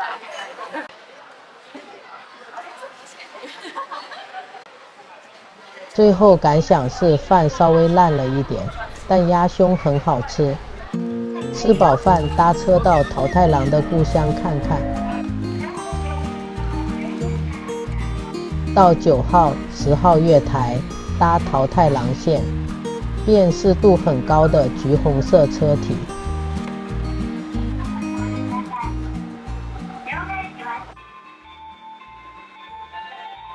广播前的音乐是桃太郎的歌曲呢。在吉贝津站下车。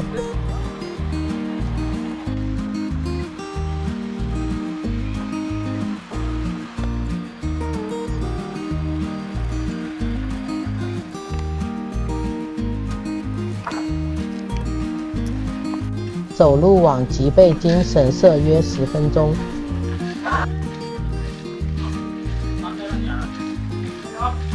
跟着路标走。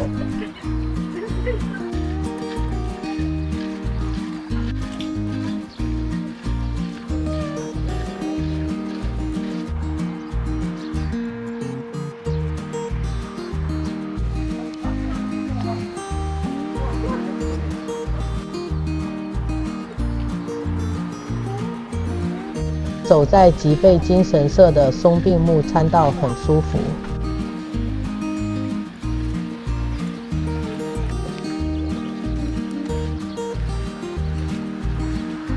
今天真的是一个很舒服的好天气呢。这个观光地图是怎么了？那个不知道在哪里啊。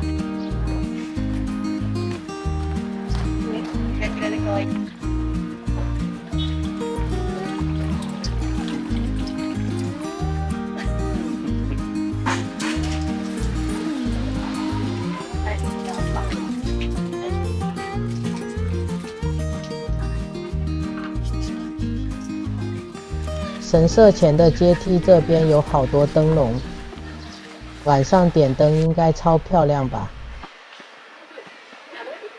这个吉贝津神社跟待会要去的另一个神社，都是供奉大将军吉备津彦命的神社。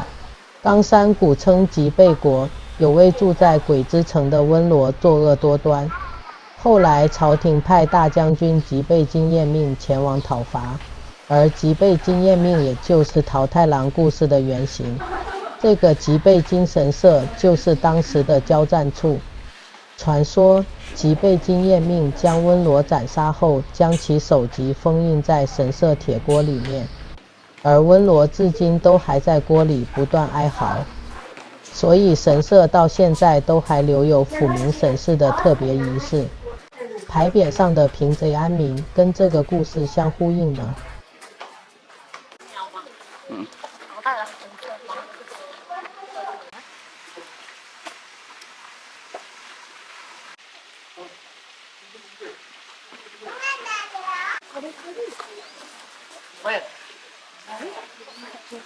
这个神社的正殿和礼拜堂是日本唯一采用称为吉备津造的建筑风格，现在已被指定为国宝。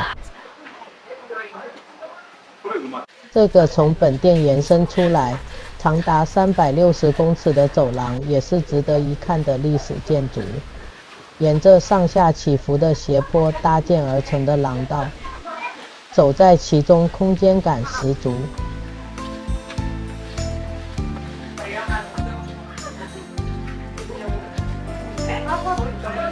这里有个很有名的紫阳花花园，我们今天来的花况不是很好，稀稀落落的几株开花而已，很可惜。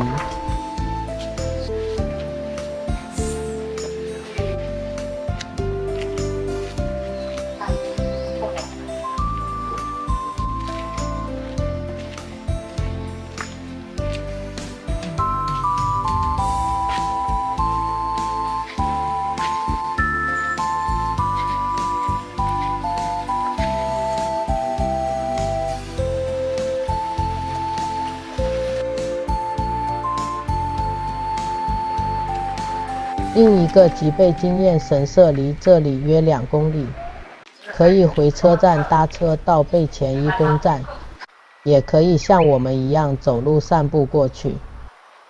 路上发现好东西，日本遗产桃太郎传说水沟盖，竟然飘起了小雨。到了吉贝经验神社。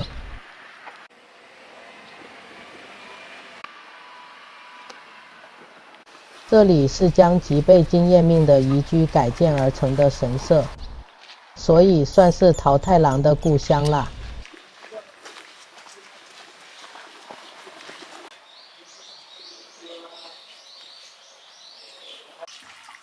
在守水社洗手时，发现我来这里的主要目的了，就是这个桃太郎神签，我待会要去收一整组，真可爱。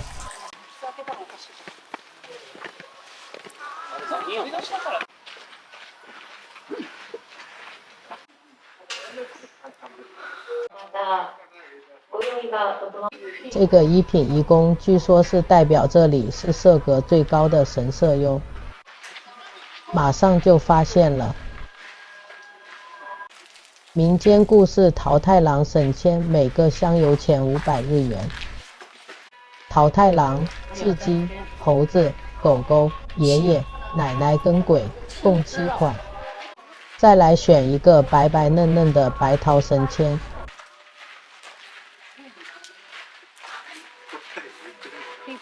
就这一颗啦，开始挑我喜欢的神签，全部来一个，大家一起来我家。3、4、5、6、7、8，一共8个。4000。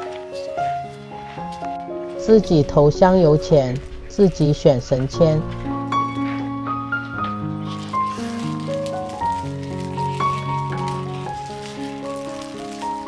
大串的，然后看，屁屁最漂亮的屁。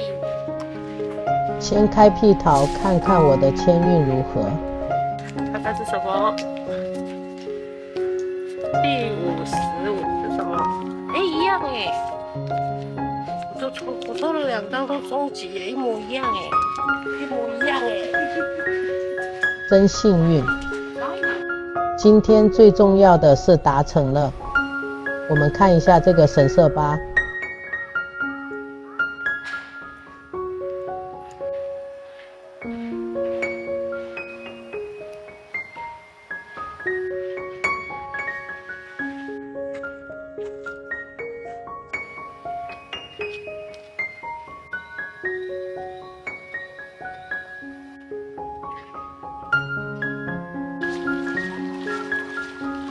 从正门的参道离开，转个弯就到一宫车站了。桃子之里，桃太郎的故乡。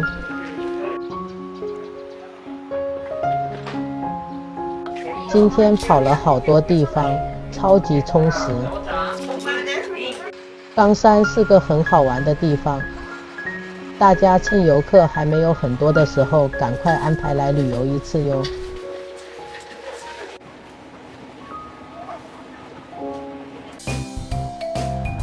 今天的冈山依然是好天气，准备坐车去尾道，买个早餐在车上吃。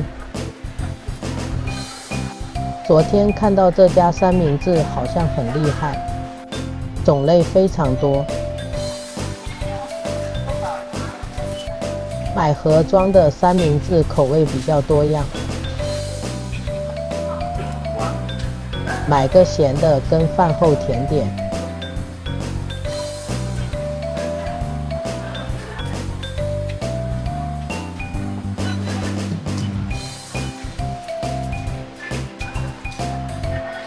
今天也是用 JR 周游券搭新干线，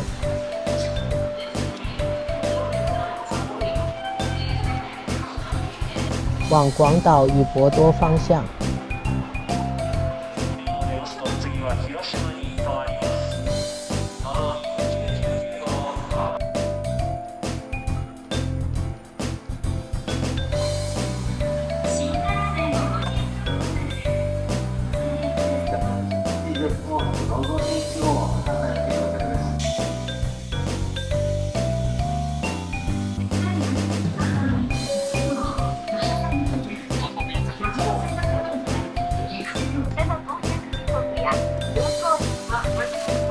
幸福的早餐时间，虽然这个说是午餐组合，但我当早餐吃了。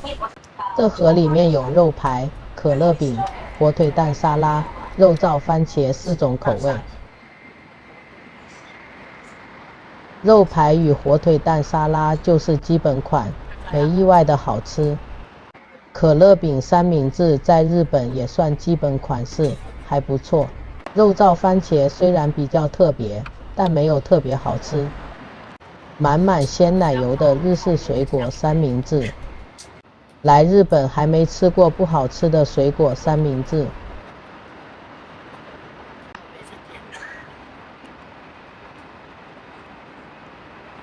真的很合我家胃口。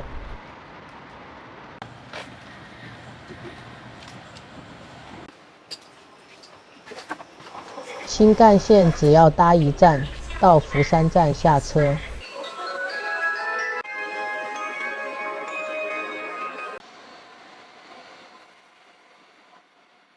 在这里发现一辆限量款新干线 ，Hello Kitty 联名新干线，粉红色的超特别。接下来换搭山阳线往尾道。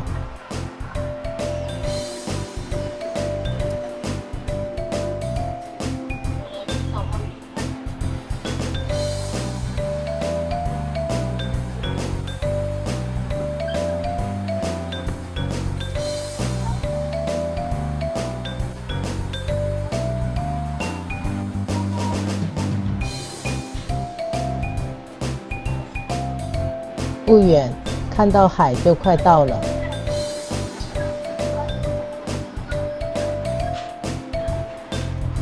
这个车厢很复古，很漂亮。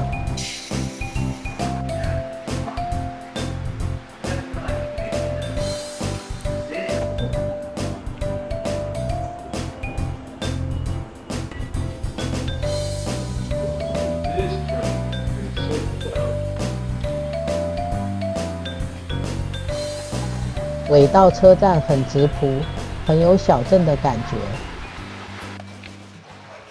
车站里的纪念章是一定要的。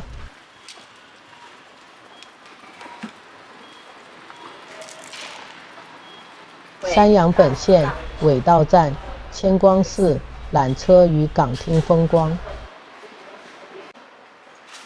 尾道站内有很多置物柜。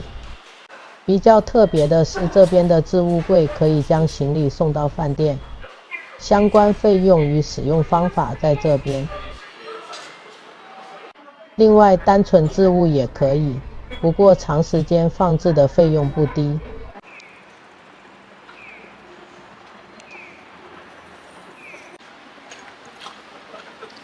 出车站往右走，会有公车站。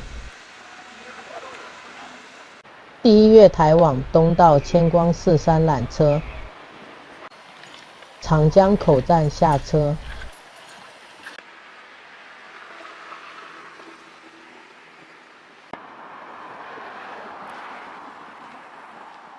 下车往前走，左转就到缆车站了。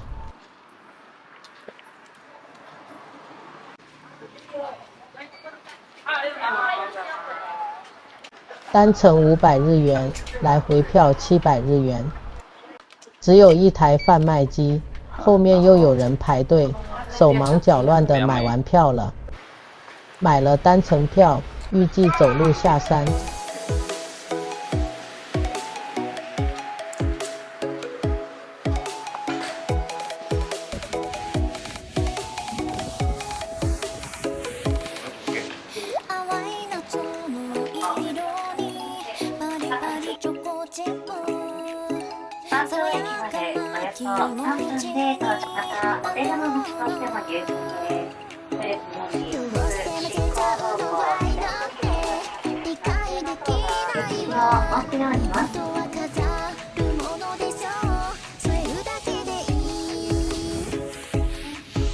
随着缆车的爬升，视野越来越远了，看到尾道大桥了。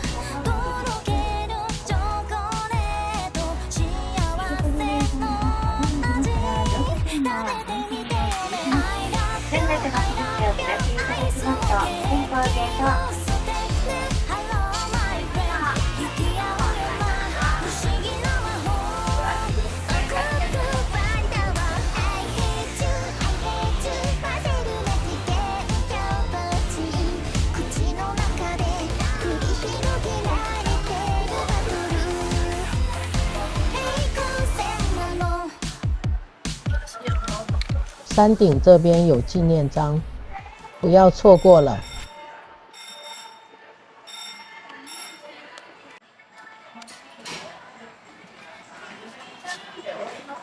千光寺公园的观光地图，看来是赏樱圣地。先直接搭电梯到楼上的展望台。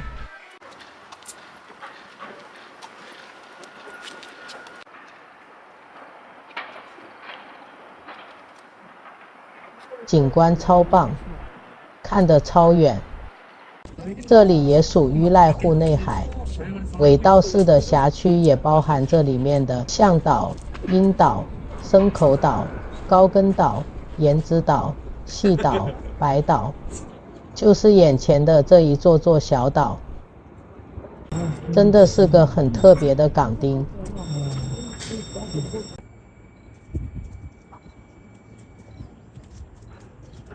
这个最明显的桥是尾道大桥，这座桥梁连接到向岛，是通往4国的陆路之一。展望台这里有个很长的通道，在这里拍照仿佛离天空很近呢。除了电梯外，也可以从这个回转梯道到下方的千光寺公园。这里景观真的超棒，很推。下来有一间贩卖部，有蜜柑、柠檬与巴硕橘口味的双麒麟。最后决定买基本款的柠檬口味。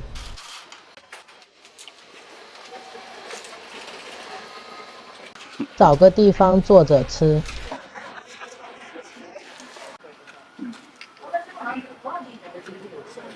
好多，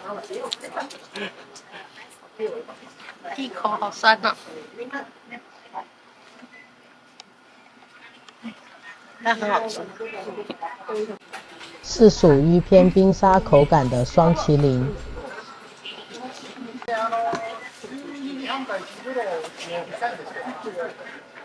第一口觉得超级酸，但习惯了就觉得好好吃。好吃哎，快吃完了。它是冰沙。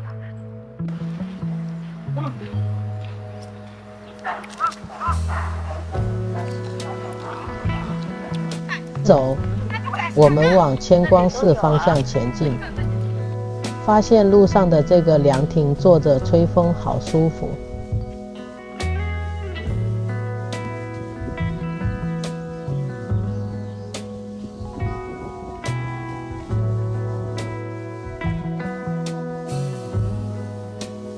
公园里面有个恋人的圣地。恋人的圣地。哎呀！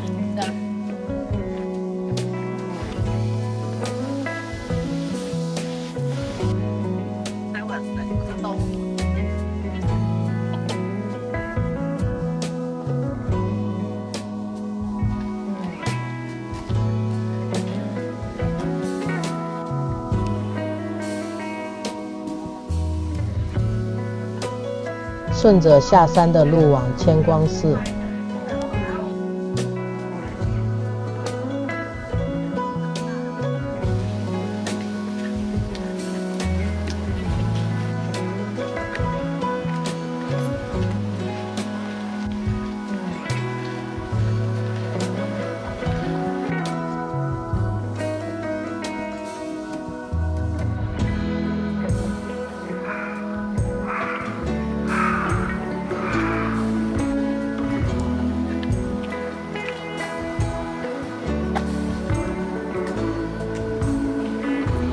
发现一个叫古岩的名胜，告示牌上说敲打会发出嘣嘣嘣的鼓声。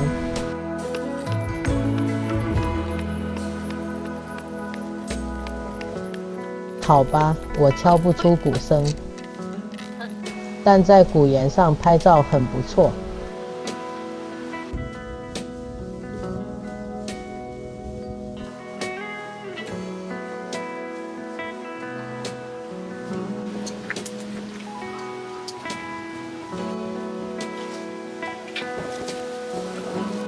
有大象扑横肛们的手印拓，它们的掌印比我的手掌大很多。大很多好不好？它这一腿很大。老公的手掌比桂奶花的大。我的手比较大。那蚂蚁来了，蚂蚁来了，蚂蚁来了。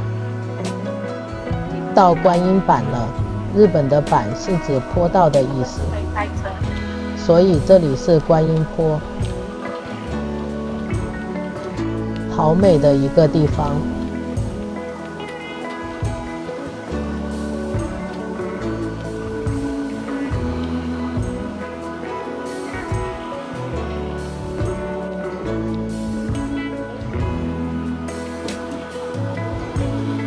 风好大，旗子飘啊飘。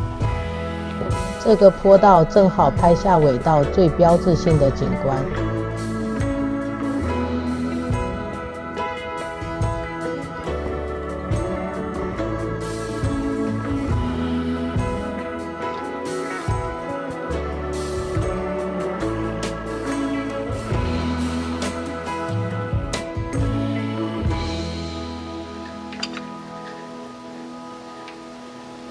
千光寺全名为大宝山全县院千光寺，建于西元806年。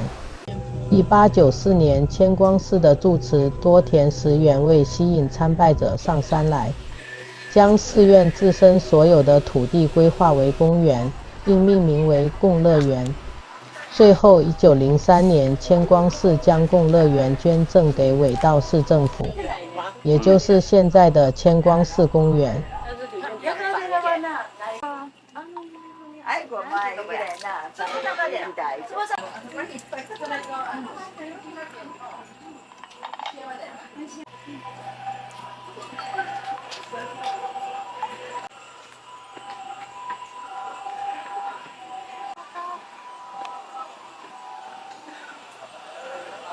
这里有一个由大岩石组成的小山——石锤山。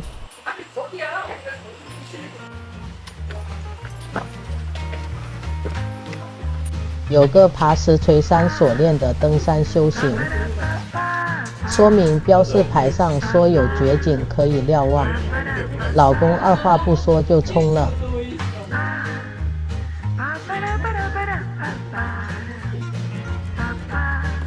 绝景跟展望台看到的差不多，在以前应该算很厉害了。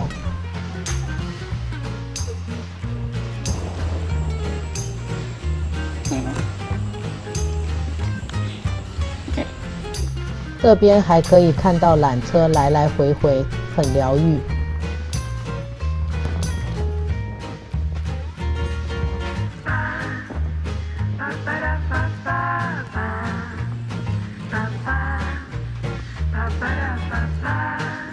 逛一下千光寺，顺便在这里吹一下海风。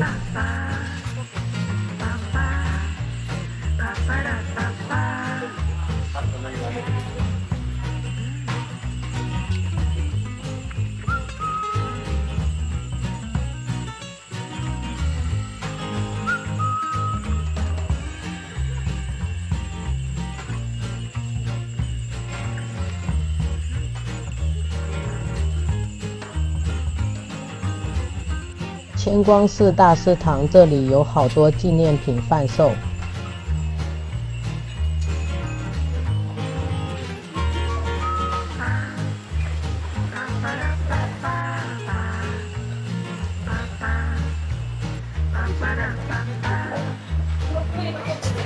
这张尾道的插画好可爱。沿着路继续走下山，路上发现这间民宅改建的咖啡厅好美，果然是栋不简单的房子，可惜里面满了。下山的路上处处都可以瞭望尾道市区，不同的高度感受也不太一样。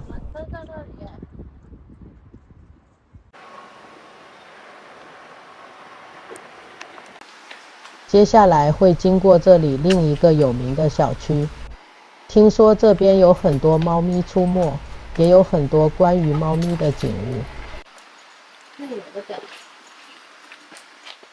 入口处有个福时猫神社，其实是个老民宅改建成的猫咪神社，小小一个，有点破旧。里面有很多彩绘的猫咪石头。比较特别的是它的猫咪御神签，香油钱一次100日元，然后到旁边的中庭转福时猫，最后再拿取相对应图案的神签，试试看。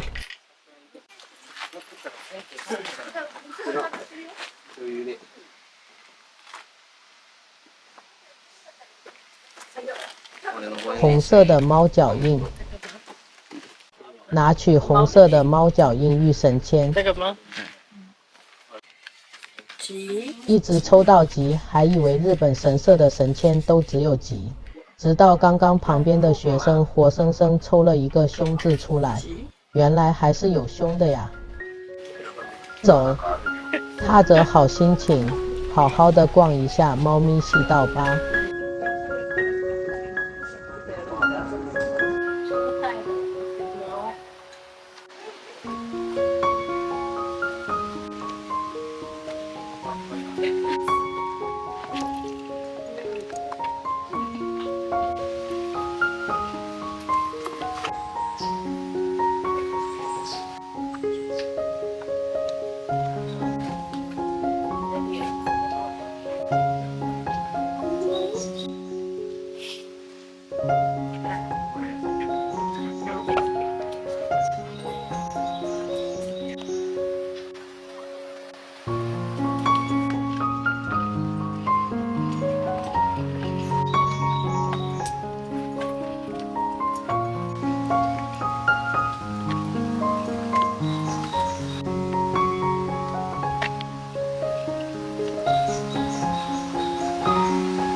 终于在猫咪细道的尾端看到一只黑猫咪了，只是它在慵懒晒太阳不理人。又发现满开的紫阳花了，发现名家自己种的紫阳花都开得特别漂亮，应该是施肥都有到位吧。这株淡淡的蓝紫色很高雅呢。猫之细道最末端这边的民宅很美，很有日本动画背景的风格。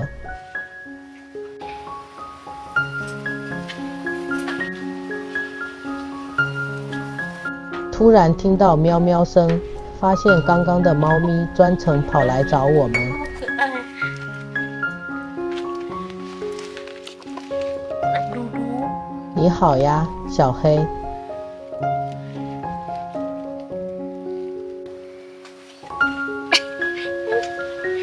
可爱哦！他专程跑来给撸呢。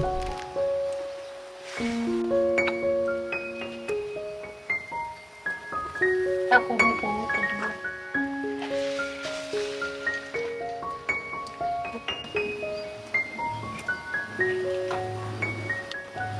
唱唱。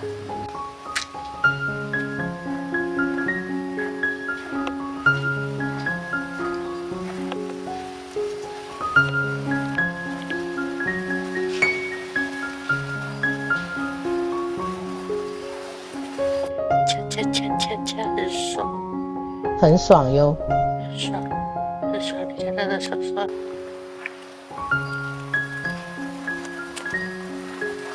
最后还慢慢地走在我们前面，带我们离开。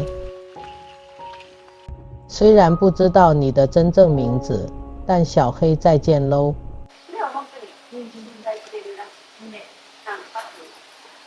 下山回到公车站这边，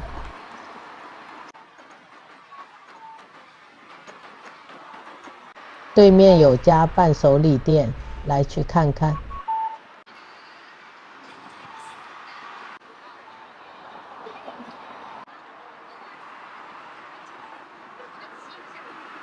这家店大部分是食品，一小部分是纪念品。一起小踏车小踏车跟滑度那个板，这个是什么板？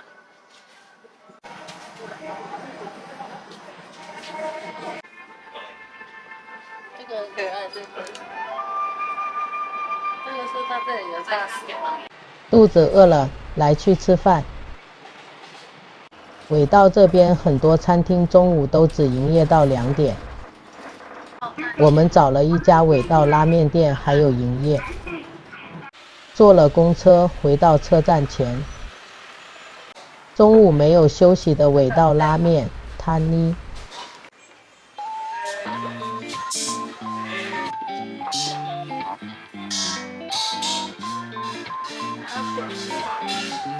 现在日本的电子支付很方便。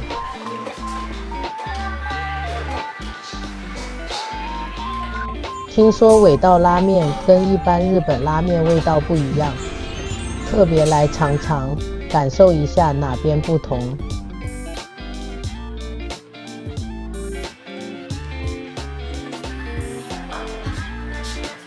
闻起来一个熟悉的味道。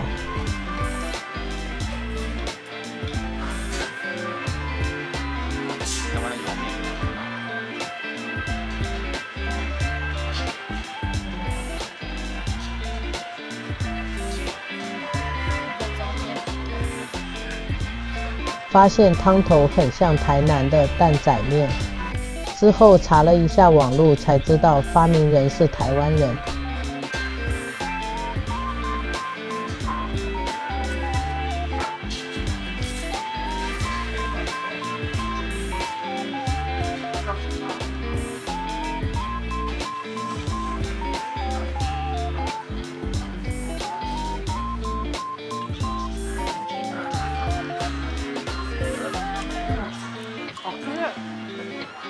副餐的玉米奶油可乐饼很好吃。我不会讲它是培根，它很香哦，很好吃。尾道拉面是个既熟悉又有点陌生的味道，没吃过的朋友可以试试。吃饱饭，从旁边的站前商店街往尾道本通商店街方向移动，来去逛尾道最知名的商店街。路上有个林芙美子的铜像，她是日本近代的一位旅行文学的作家，看起来是个美人呢。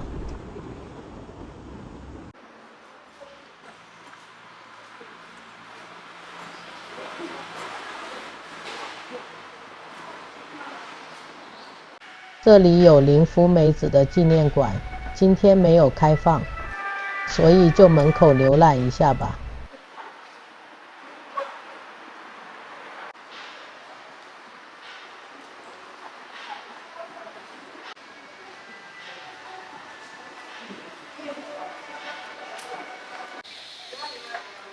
章鱼本人，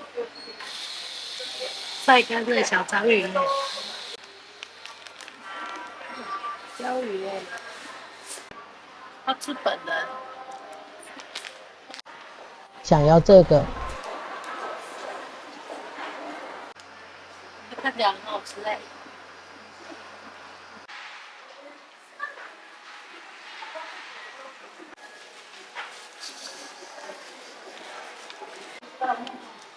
有一家卖刀具的商店，竟然还有贩卖武士刀，超酷！小角落有家很特别的拉面店，入口处在小巷子内。尾道商业会议所。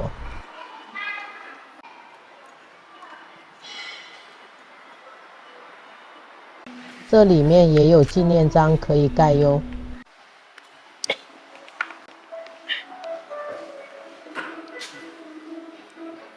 这里保存了商店街的历史资料，还有当年店家的招牌。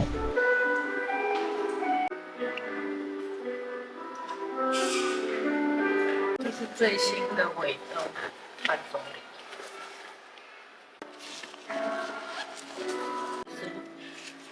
有点像明信片。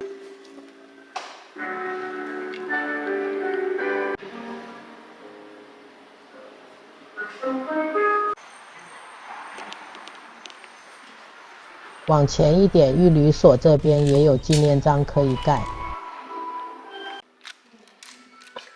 可爱耶！这边有尾道的祭典相关物品。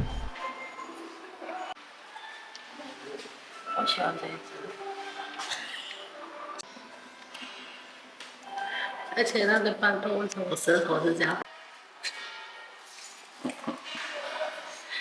也要去。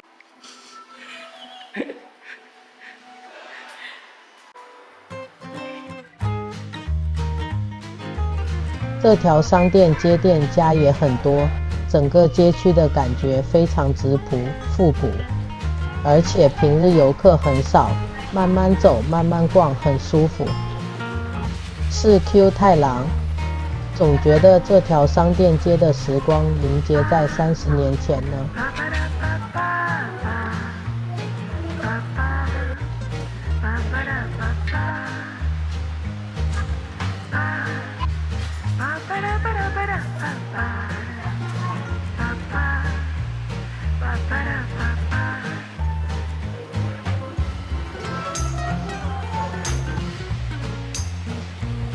中段这边有一间邮局，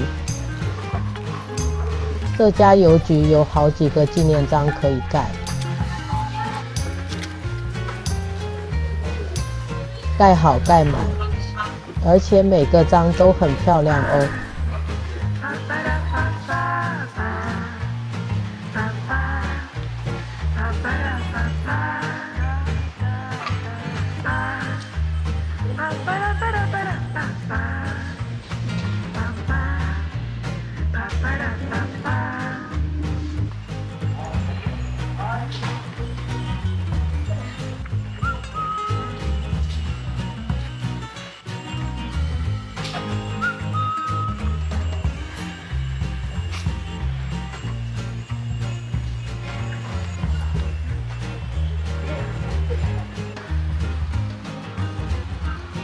最后又回到千光山缆车站这边了。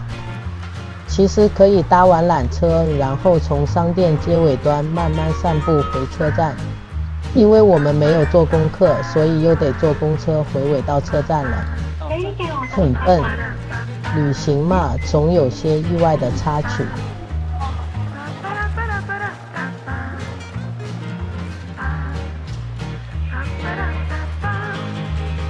离开前到车站的礼品店看一下。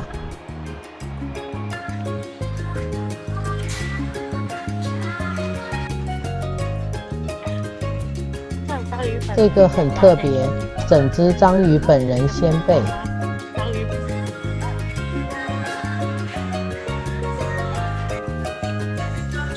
樱桃果冻。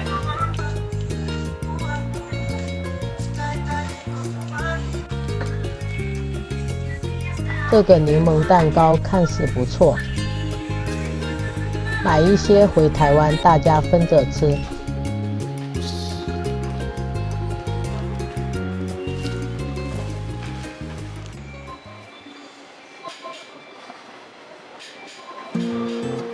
再见咯，尾道。今天玩得很开心，没去的地方下次再来补齐。到了福山站，发现天色还算早。福山城就在车站旁边，顺路去逛一下。直接从北出口方向到福山城。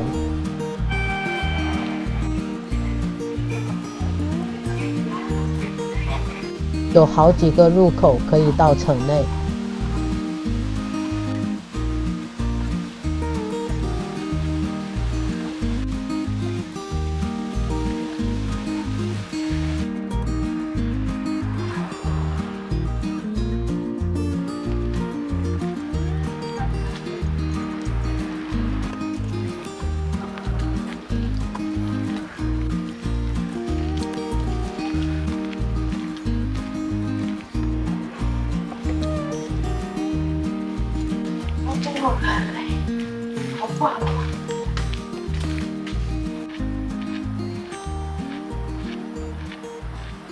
完全没有游客，我们几乎包场了。福山城又称九松城、尾阳城，是在1615年江户幕府颁布一国一城令后才开始兴建的城，因此也是江户时代中最晚兴建的完整城郭。现在的天守、月见鲁、玉汤殿都是1966年以钢筋混凝土结构重建的。主城内也变成博物馆的形态了。接近傍晚的这个时候，博物馆休息了，整个园区超少游客的。如果没有一定要到博物馆内参观，这个时段过来福山城公园这边逛起来超舒服，照片随你拍，没有人会挡在前面。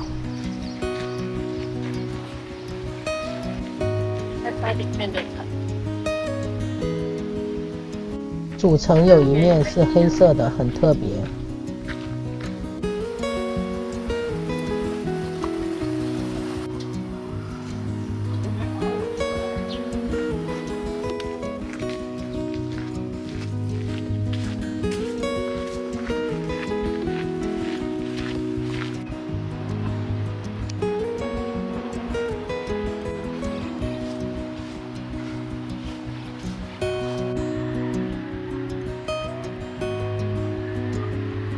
一下子的时间，太阳光变成柔和的金黄色了。黄昏时段的福山城也很美。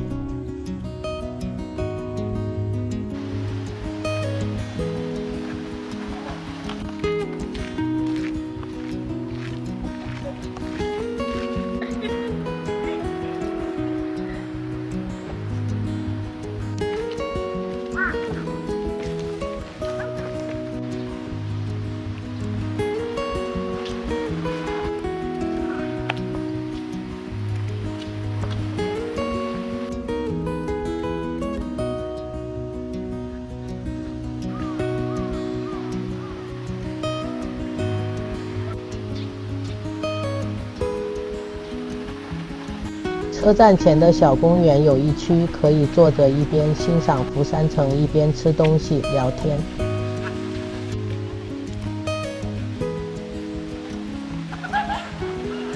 准备回冈山啦，大家再见噜。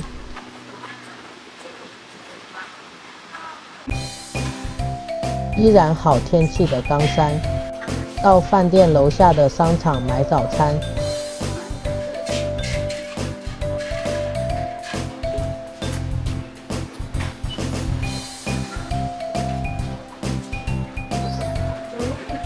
才一直念说日本好像没有卖吉拿棒，就出现了，买了。反正就是这个看起来不错的起司起酥面包，脆脆。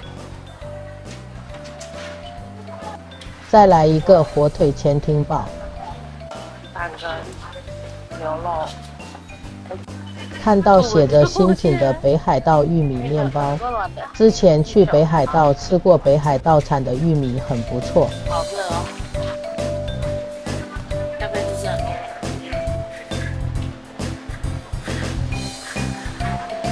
今天依然使用 JR Pass 搭新干线，目的地是广岛市区。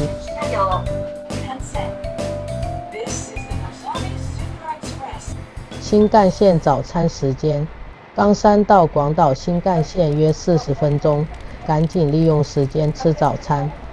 这个潜艇堡很好吃，料好实在。这个有点翻车，以为是甜品，结果是咸的。面包体蛮香的，但跟想象中不一样。再来是很期待的北海道玉米面包。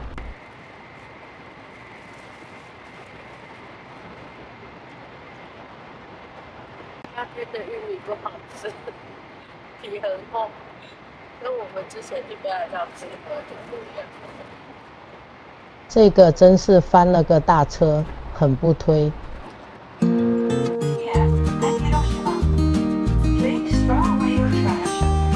到广岛站咯。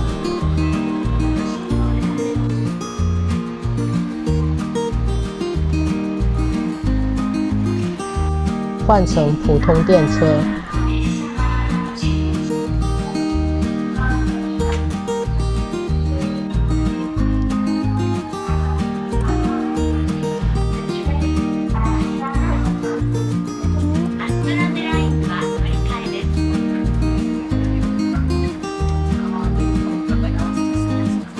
到新白岛站下车。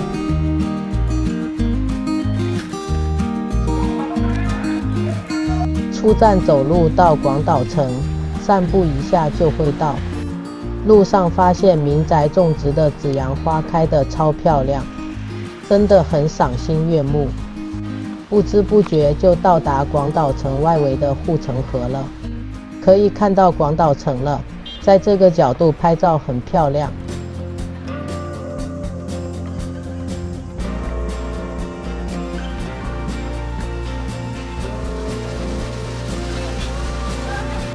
还有个椅子可以坐在这边纳凉看城堡。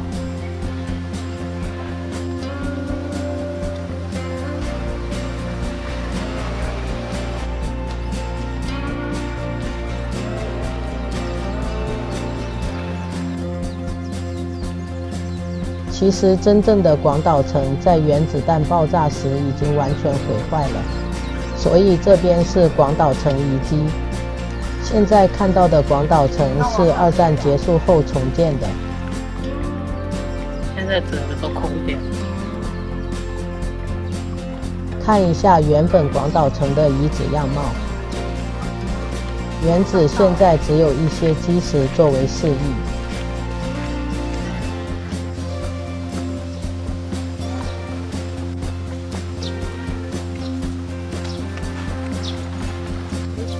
而且这些石材看起来也蛮新的，应该也是后来为了识别原本的坐落位置才放置的。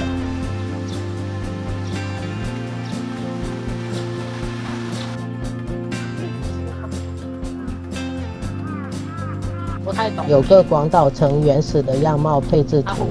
它还是有写天守阁的。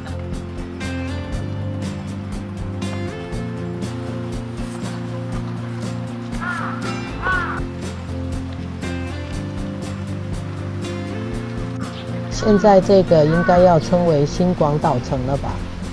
原本的广岛城在1931年时已被日本列为国宝，但因2战期间，广岛为日本的主要军事据点之一。美国于1945年8月6日在广岛投下原子弹，原来的广岛城在爆炸中完全被摧毁。1953年，日本政府将此地剩下的遗迹列为了国家历史遗迹，然后于1958年完成重建了天守阁。广岛是73。天守阁现在里面是博物馆，参观费每人370日元。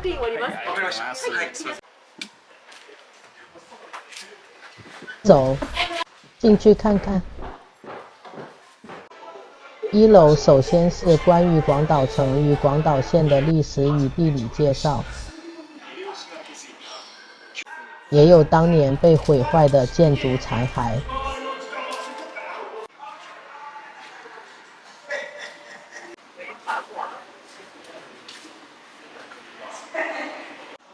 介绍广岛城的御敌设施落石孔。从这个洞把石头丢下去，阻止敌人攻城，也可以开枪、淋热油、丢大便。这个小洞是开枪用的狙击孔，内大外小的设计可以有效防御敌人从外部攻击。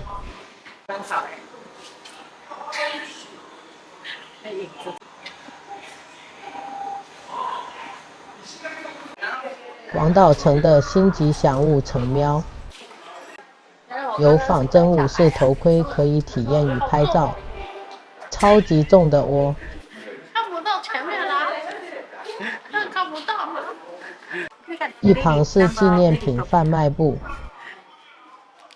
买个城喵胸针做纪念。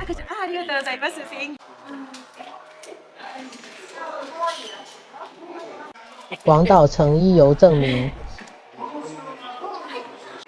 2楼这边主要是一些场景体验。城喵的房间。他是城主哎，城主喵，这是加成的吗？成这样，这是掌柜，市场。餐厅与厨房。餐厅。我会不下去。古代的轿子。走，上3楼看看。这层主要展示刀具与铠甲，有不少古味十足的装备。像个安全帽哎，安全帽都要来的。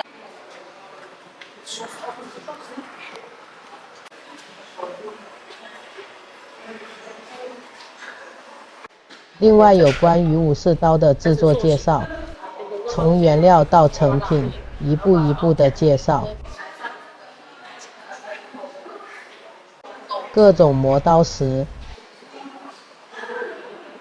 刀锷部分除了可以防御，也充满设计感。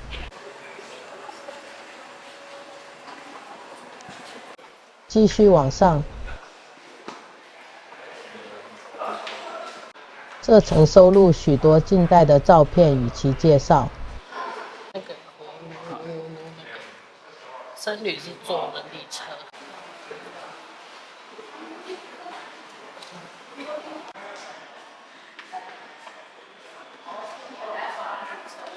最后是最上层的天守阁落。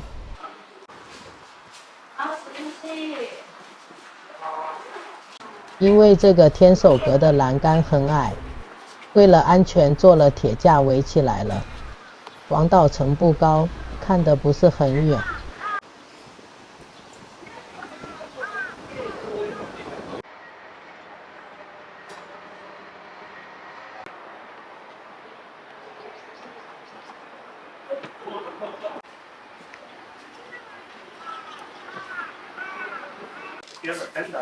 出乎意外的，这里也有一个纪念章。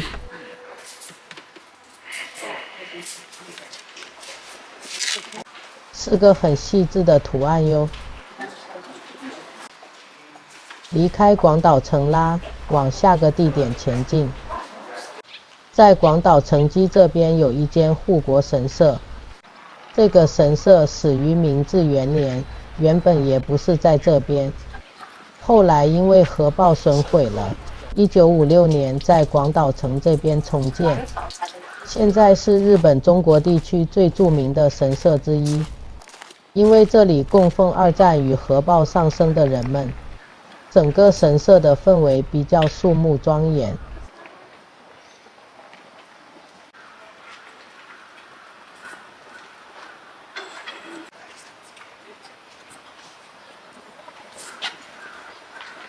这里有不少关于鲤鱼的相关物件，因为广岛城的别名就是鲤城，连绘马都是鲤鱼。真的是鲤鱼。这个是必胜祈愿跟学院。既然来了，就抽个鲤鱼御神签吧，香油钱300。英文版跟日文版。就它咯，嘴巴咬着签单，好可爱。天的运势，噔噔噔噔，哦，好长。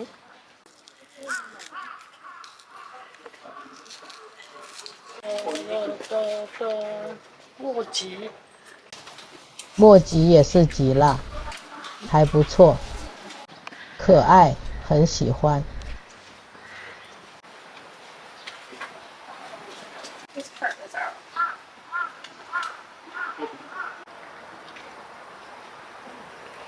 园区里有好几棵当年核爆后还活下来的树木，真的很厉害。可惜呀。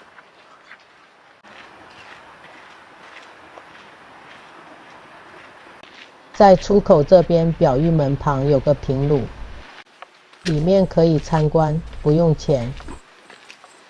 参观要脱鞋子。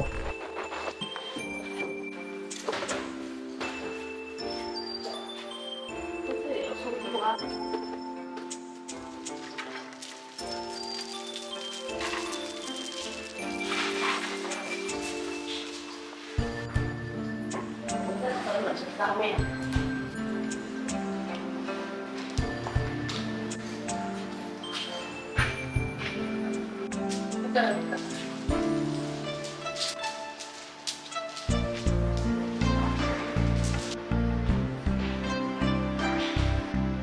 表玉门与玉门桥的缩小模型。这前面有一个本来有个桥啊。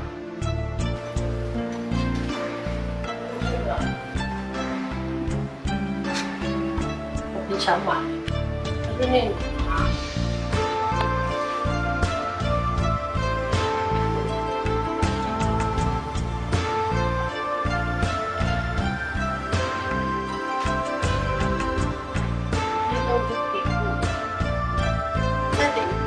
城都是鬼瓦还因为核爆啊都弄坏了，这些都是文物啊。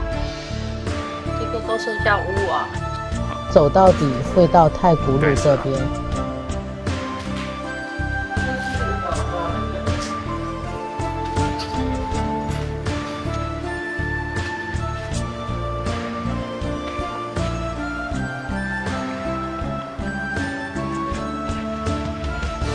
从表玉门离开吧。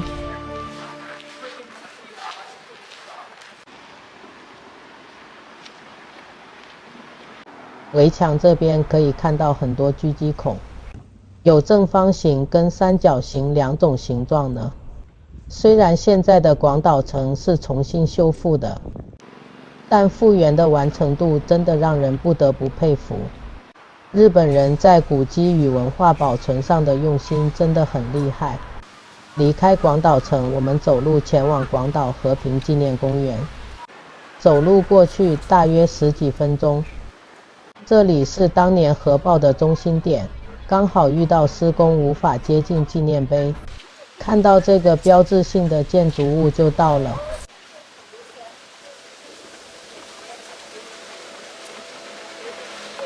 这个原子弹爆炸圆顶屋又被称为原爆穹顶或原子弹洞墓，也被称为广岛和平纪念碑，是当年原子弹爆炸时唯一勉强屹立没有完全倒塌的建筑，现今被作为该起事件的纪念物而获得保存。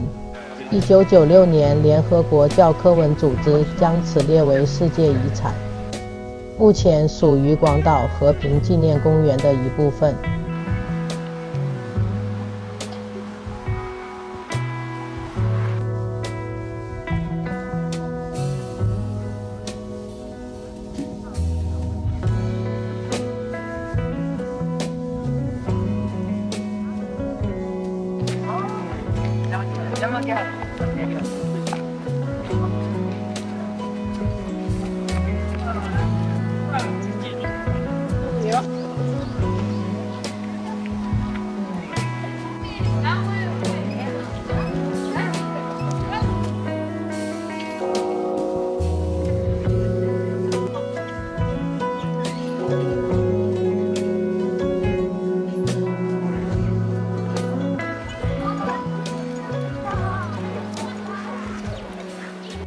原爆受难儿童纪念碑。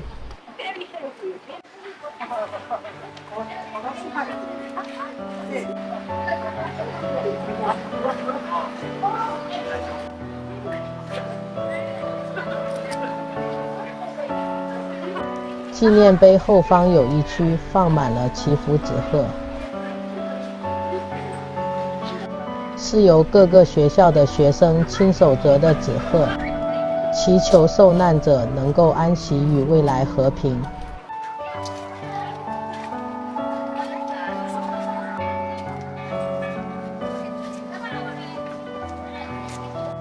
今天也遇到一组学生来这边进行献纸鹤活动。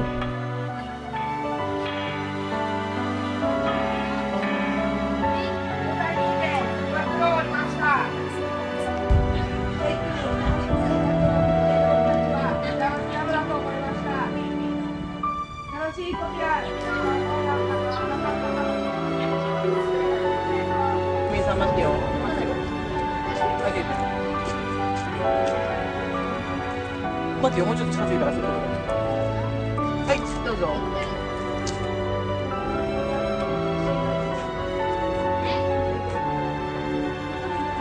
はい、いいと思います。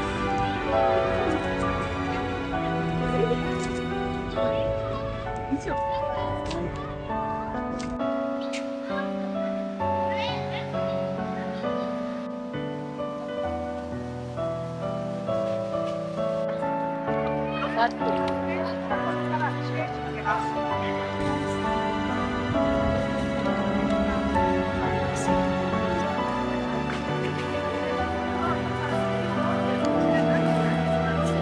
这个卫灵碑的正前方就是核爆圆顶，中间是人类还未达成去核武器之前不会熄灭的和平之火，期望战争能够消弭与世界和平。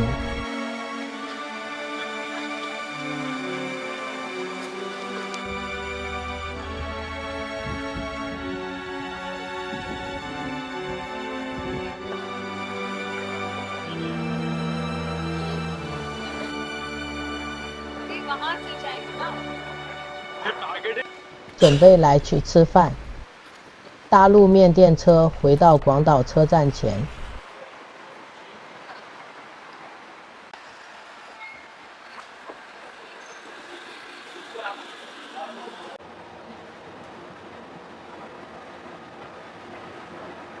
车站附近这栋楼中有一整层楼都在卖广岛烧，来广岛哪有不吃广岛烧的道理？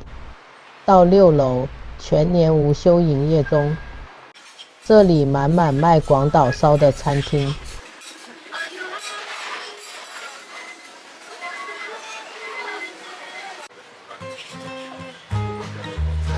第一次吃广岛烧，选一个海鲜大满足广岛烧，另一个选店家招牌特制广岛烧。广岛烧的做法跟大阪烧有些不同，广岛烧会把粉浆先做成饼皮，再铺上高丽菜，还有广岛烧多了炒面这一项原料，吃起来更有饱足感。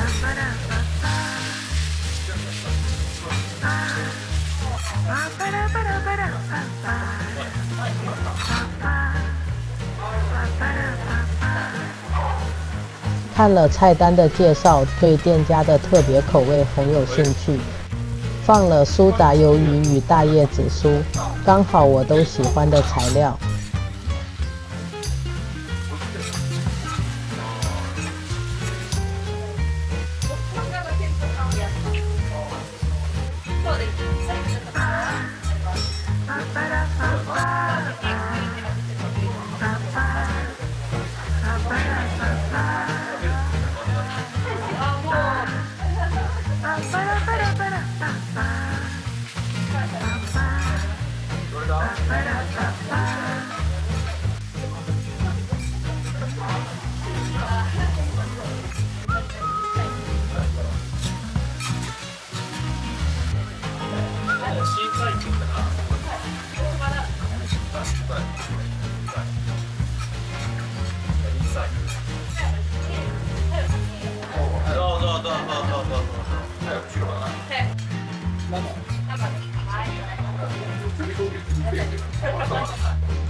看到这边，其实我发现广岛烧的步骤真的蛮多的。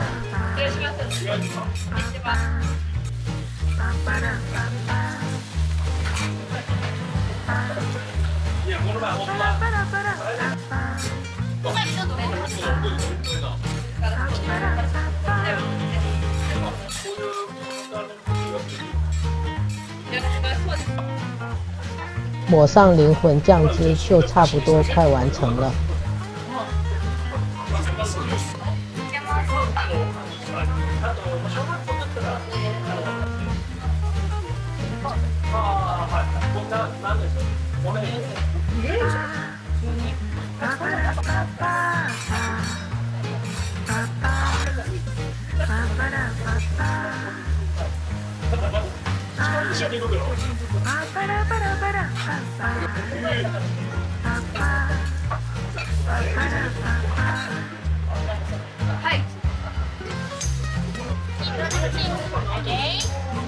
完成了满满海鲜与葱的广岛烧。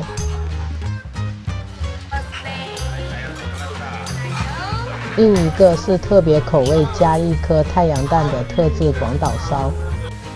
开始解锁人生第一次广岛烧的体验，看起来分量真的不少。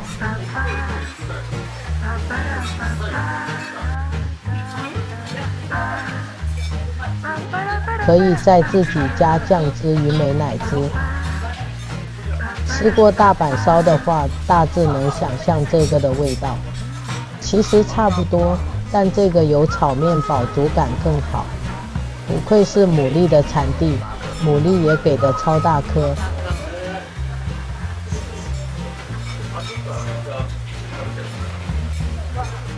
老公觉得应该要配一杯柠檬沙瓦。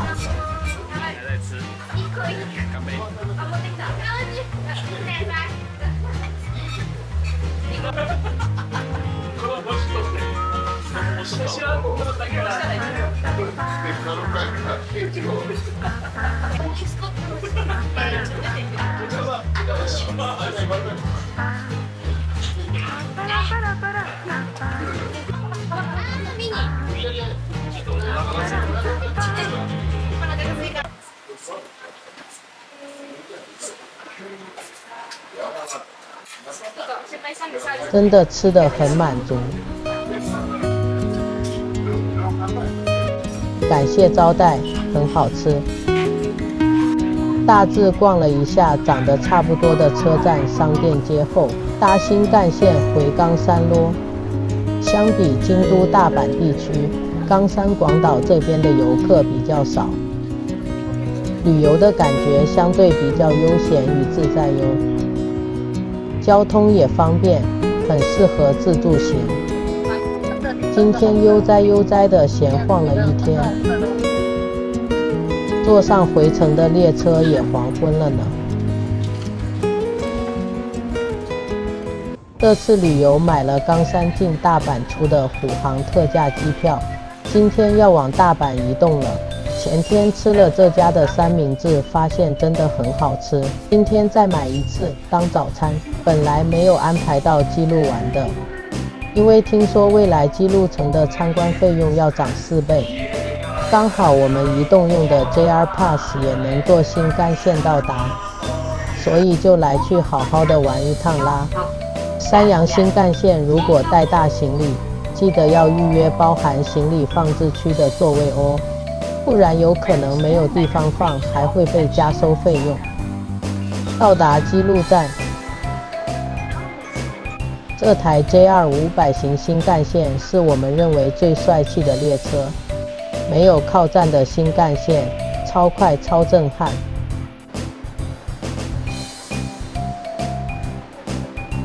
车站大厅就放了一个姬路城的等比缩小模型，这里最有名的就是姬路城了。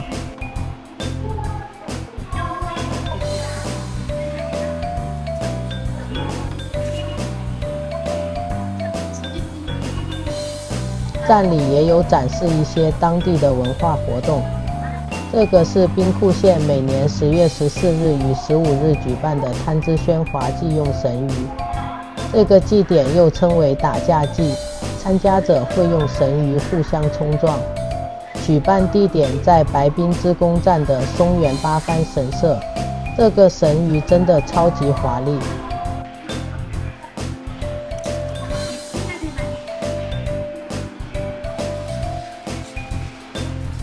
发现纪念章，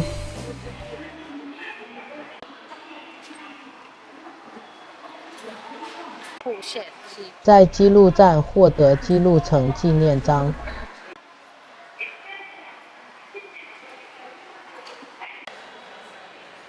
一出车站就直直的看到前方的姬路城了。上次来这里已经是9年前了，整个站前的感觉完全不一样了。车站旁边有观光案内所，这就表示这里高几率有纪念章。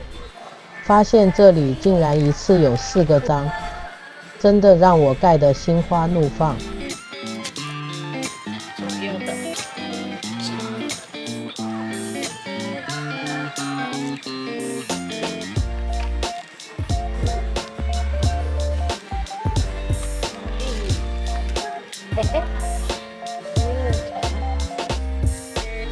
这是白鹤，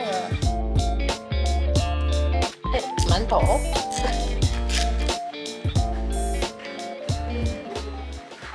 可以从旁边的裕信通路商店街边逛街边散步到姬路城，地上有3D 图片可以玩。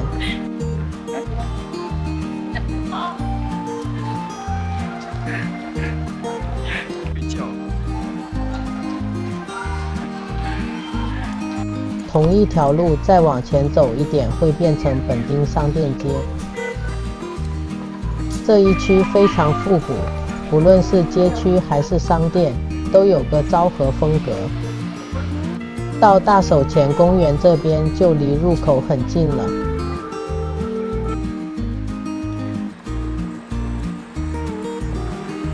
姬路城是我认为最美的日本城，因为洁白的外墙，所以又有白鹿城的美称。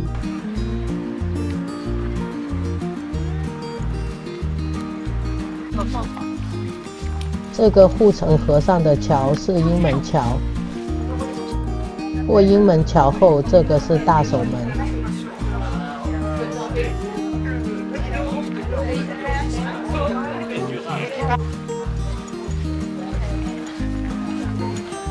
看到世界遗产姬路城碑，就正式到城郭内了。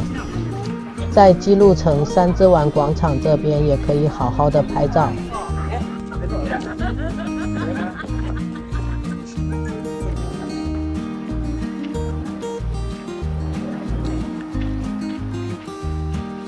往天守路上的这个小径两旁都是樱花树呢。樱花季时走在这里应该会心花怒放吧。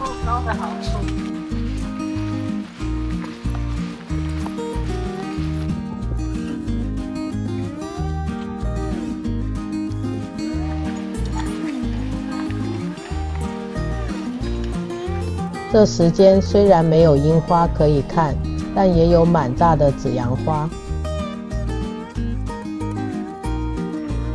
买票入城啦！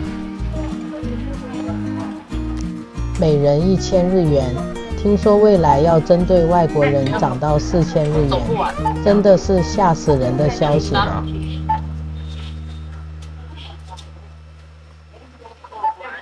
走，我们一起去看超美的白鹿城。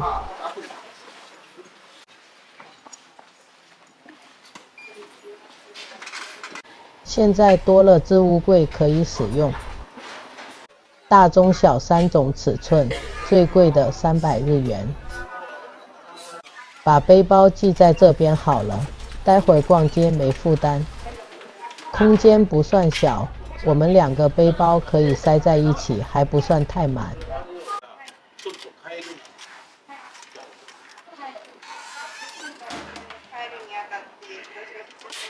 搞定。我们一边走一边了解一下姬路城。姬路城是日本政府指定的国宝及国家特别史迹，也是日本首批世界文化遗产之一。原始的姬路城没有史料明确记载修建时间，目前比较主流的说法是在播州诸城交替连绵之际中，指出赤松真范为最初的姬路城城主，他在此居住4年后于真和5年离开。所以最早有记录的姬路城就是1349年，至今也将近700年了。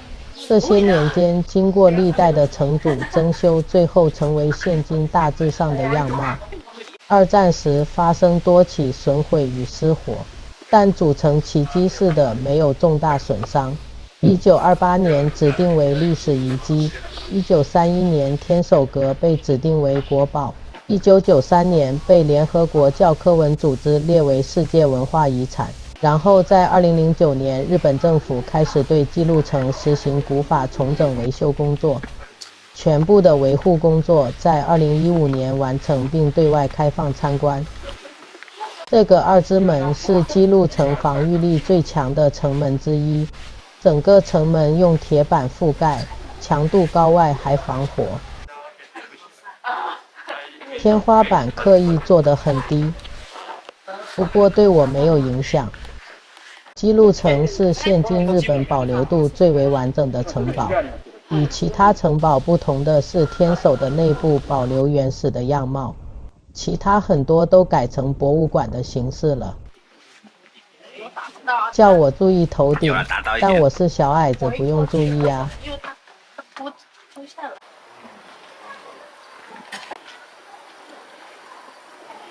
这个老石据说是丰臣秀吉筑城时，一位贫穷阿婆捐献了她宝贵的石臼，所以叫做阿婆石。接下来我们就慢慢的逛到天守里面吧。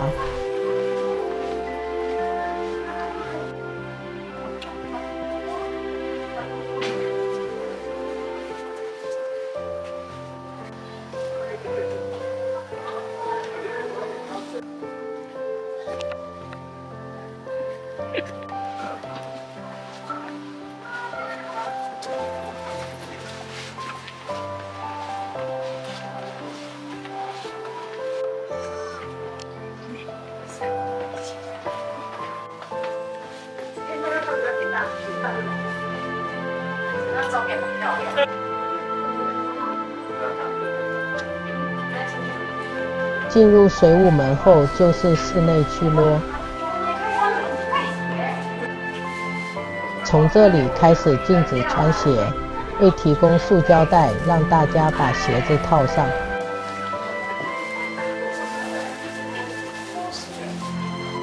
从最底层慢慢的往上走，有6阶加一个地阶，共7层楼。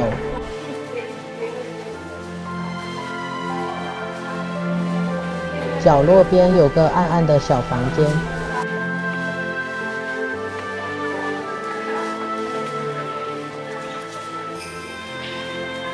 是武器库。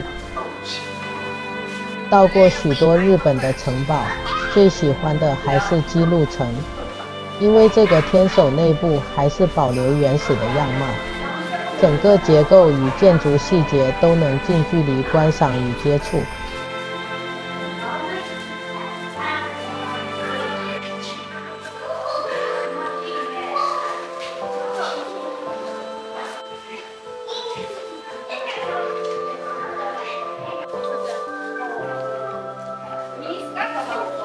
为了营造良好的动线，每一层楼有一半是往上的路线，另一半是往下的路线。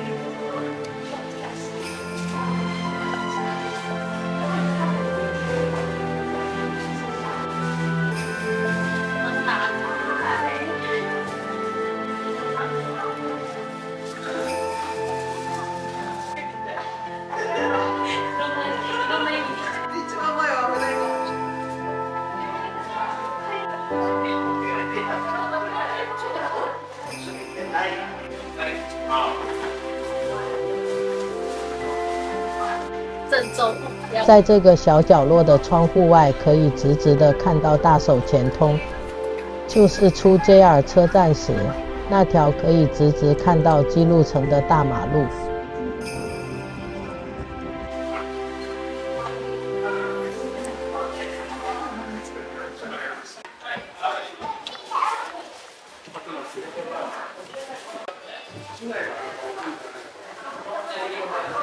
快到顶楼了，这层的空间就变小很多了。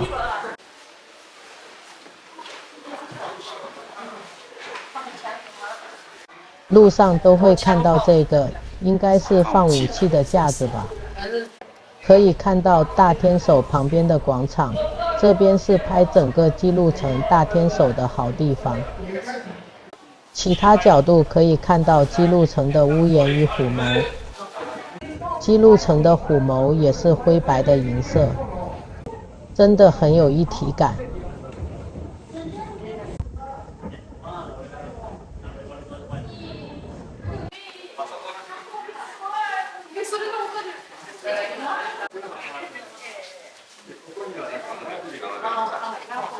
到最上层咯，刚好碰到校外教学的学生，一时间超多人的。最上层这边有个小小的神社，这个神社应该就是跟姬路城整修完后一起建立的。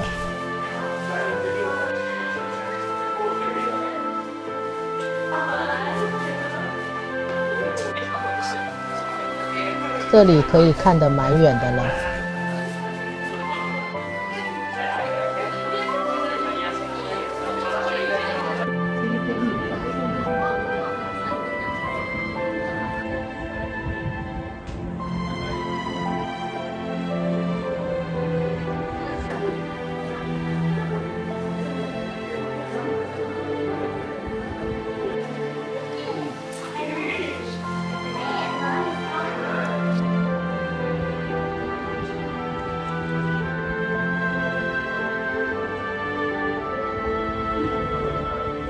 出口从另一个阶梯下去。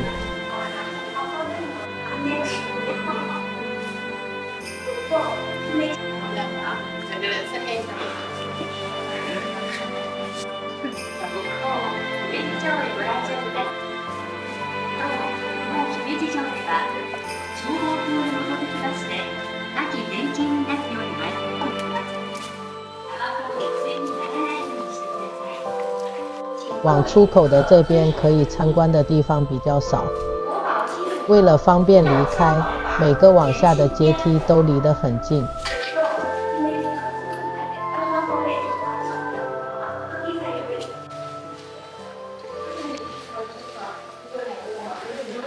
在参观的路上都有这个特别景点的标示，有个写着 AR 的手机图标。使用的方法是用手机下载姬路城大发现的 APP， 开启 APP 后将相机对着牌子，就会出现相关说明或传说与小故事。像这个就是宫本武藏自退妖怪，是关于宫本武藏在夜间守护姬路城，然后吓退妖怪的故事。最后出现一位美丽的姬路城守护神刑部明神向他表示感谢。这个挂武器的架子也有影片解释与说明。这真的是武士挂件。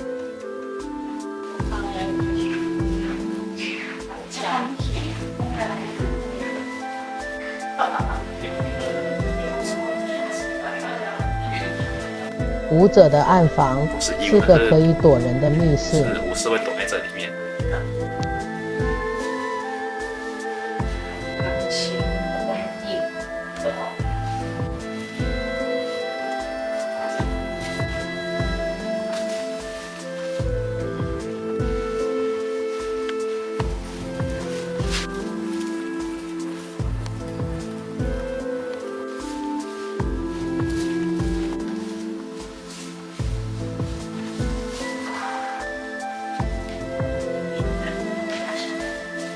最后会从东小天守这边出去。这区会有一些文物的展示，关于姬路城的鬼瓦与其他特别的城瓦。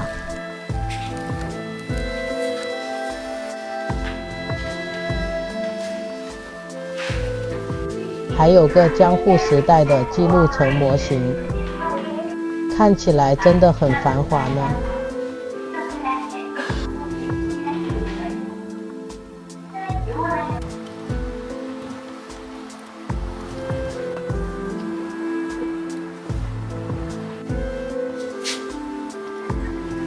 完完整整的绕了一圈啦。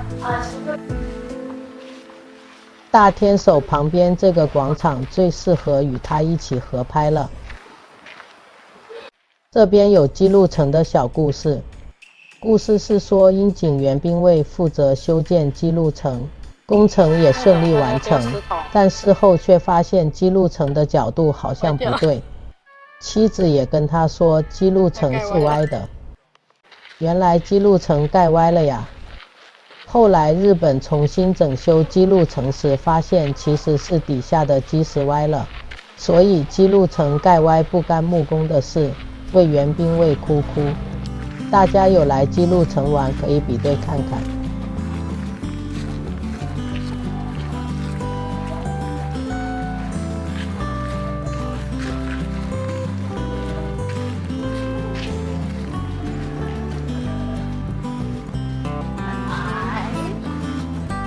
整个城郭的范围很大，今天来太晚了，很可惜没有时间去逛别的地方。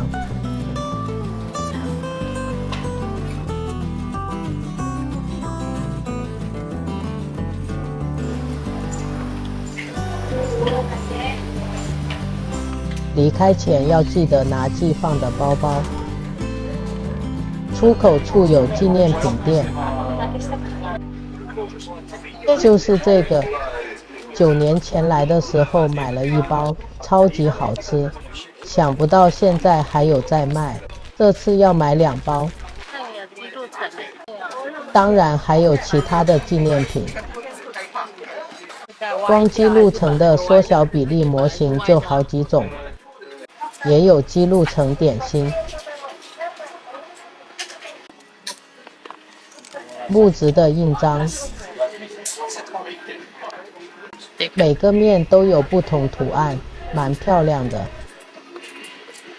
姬路城的水沟盖吊饰，这2个我喜欢，买咯。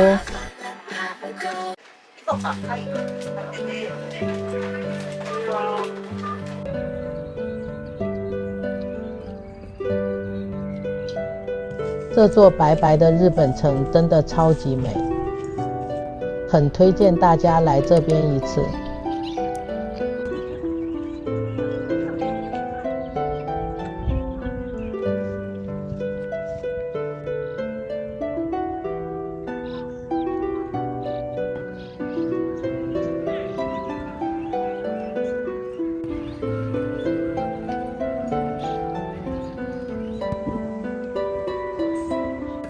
再见罗姬路城，我要去吃饭啦。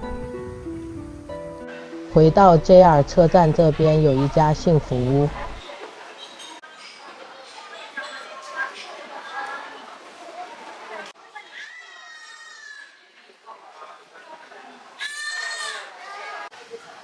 这是家卖日式定食的平价餐厅，我们也是第一次吃这家。这个整只炸虾看起来真不错，汉堡排的做法也跟一般用煎的做法不同。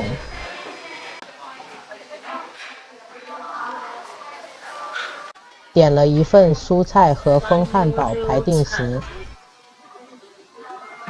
另一个就无悬念的点了这个炸整只虾定时，超大只。上桌时吓了一跳。副餐的通心粉沙拉好吃。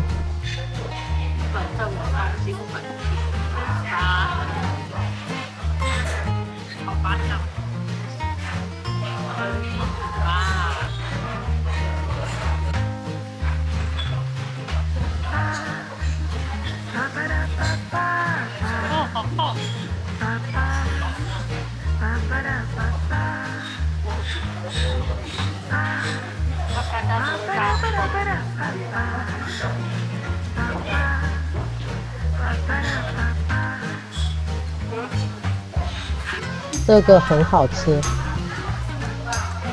虾子新鲜又大只，味道浓郁，肉质 Q 弹，超乎预期的好吃。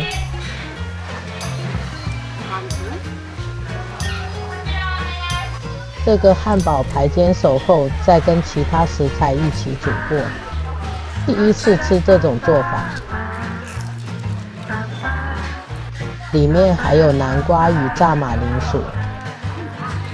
另外放上萝卜泥与葱花，再淋上日式酱汁。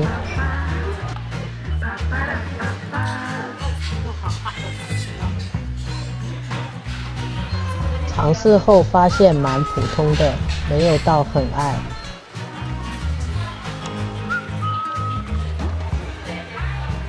跟一般烤的汉堡肉不太一样，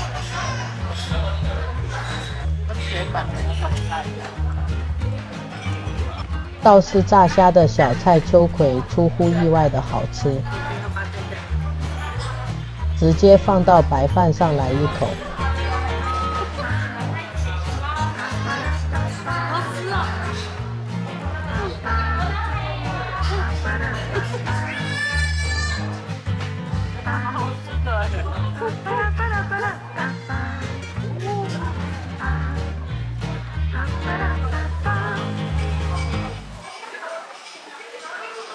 准备离开基路罗，再见啦，基路城。希望门票之后不会真的涨价到4000多。愉快的日本中国地区之旅结束了，这趟真的玩得很痛快，玩好玩满，吃好吃满，买好买满，而且整趟旅程观光客不多。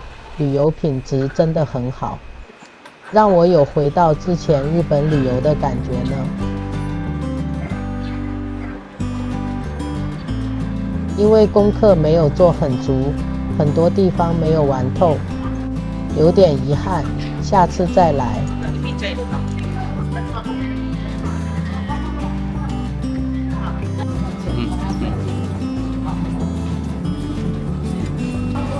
一样的。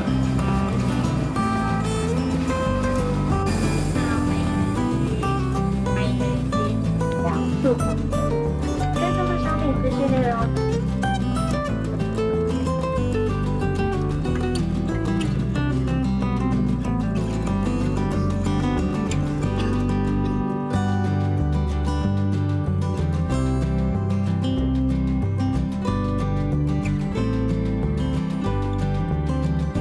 再见咯，冈山，期待下次的相见。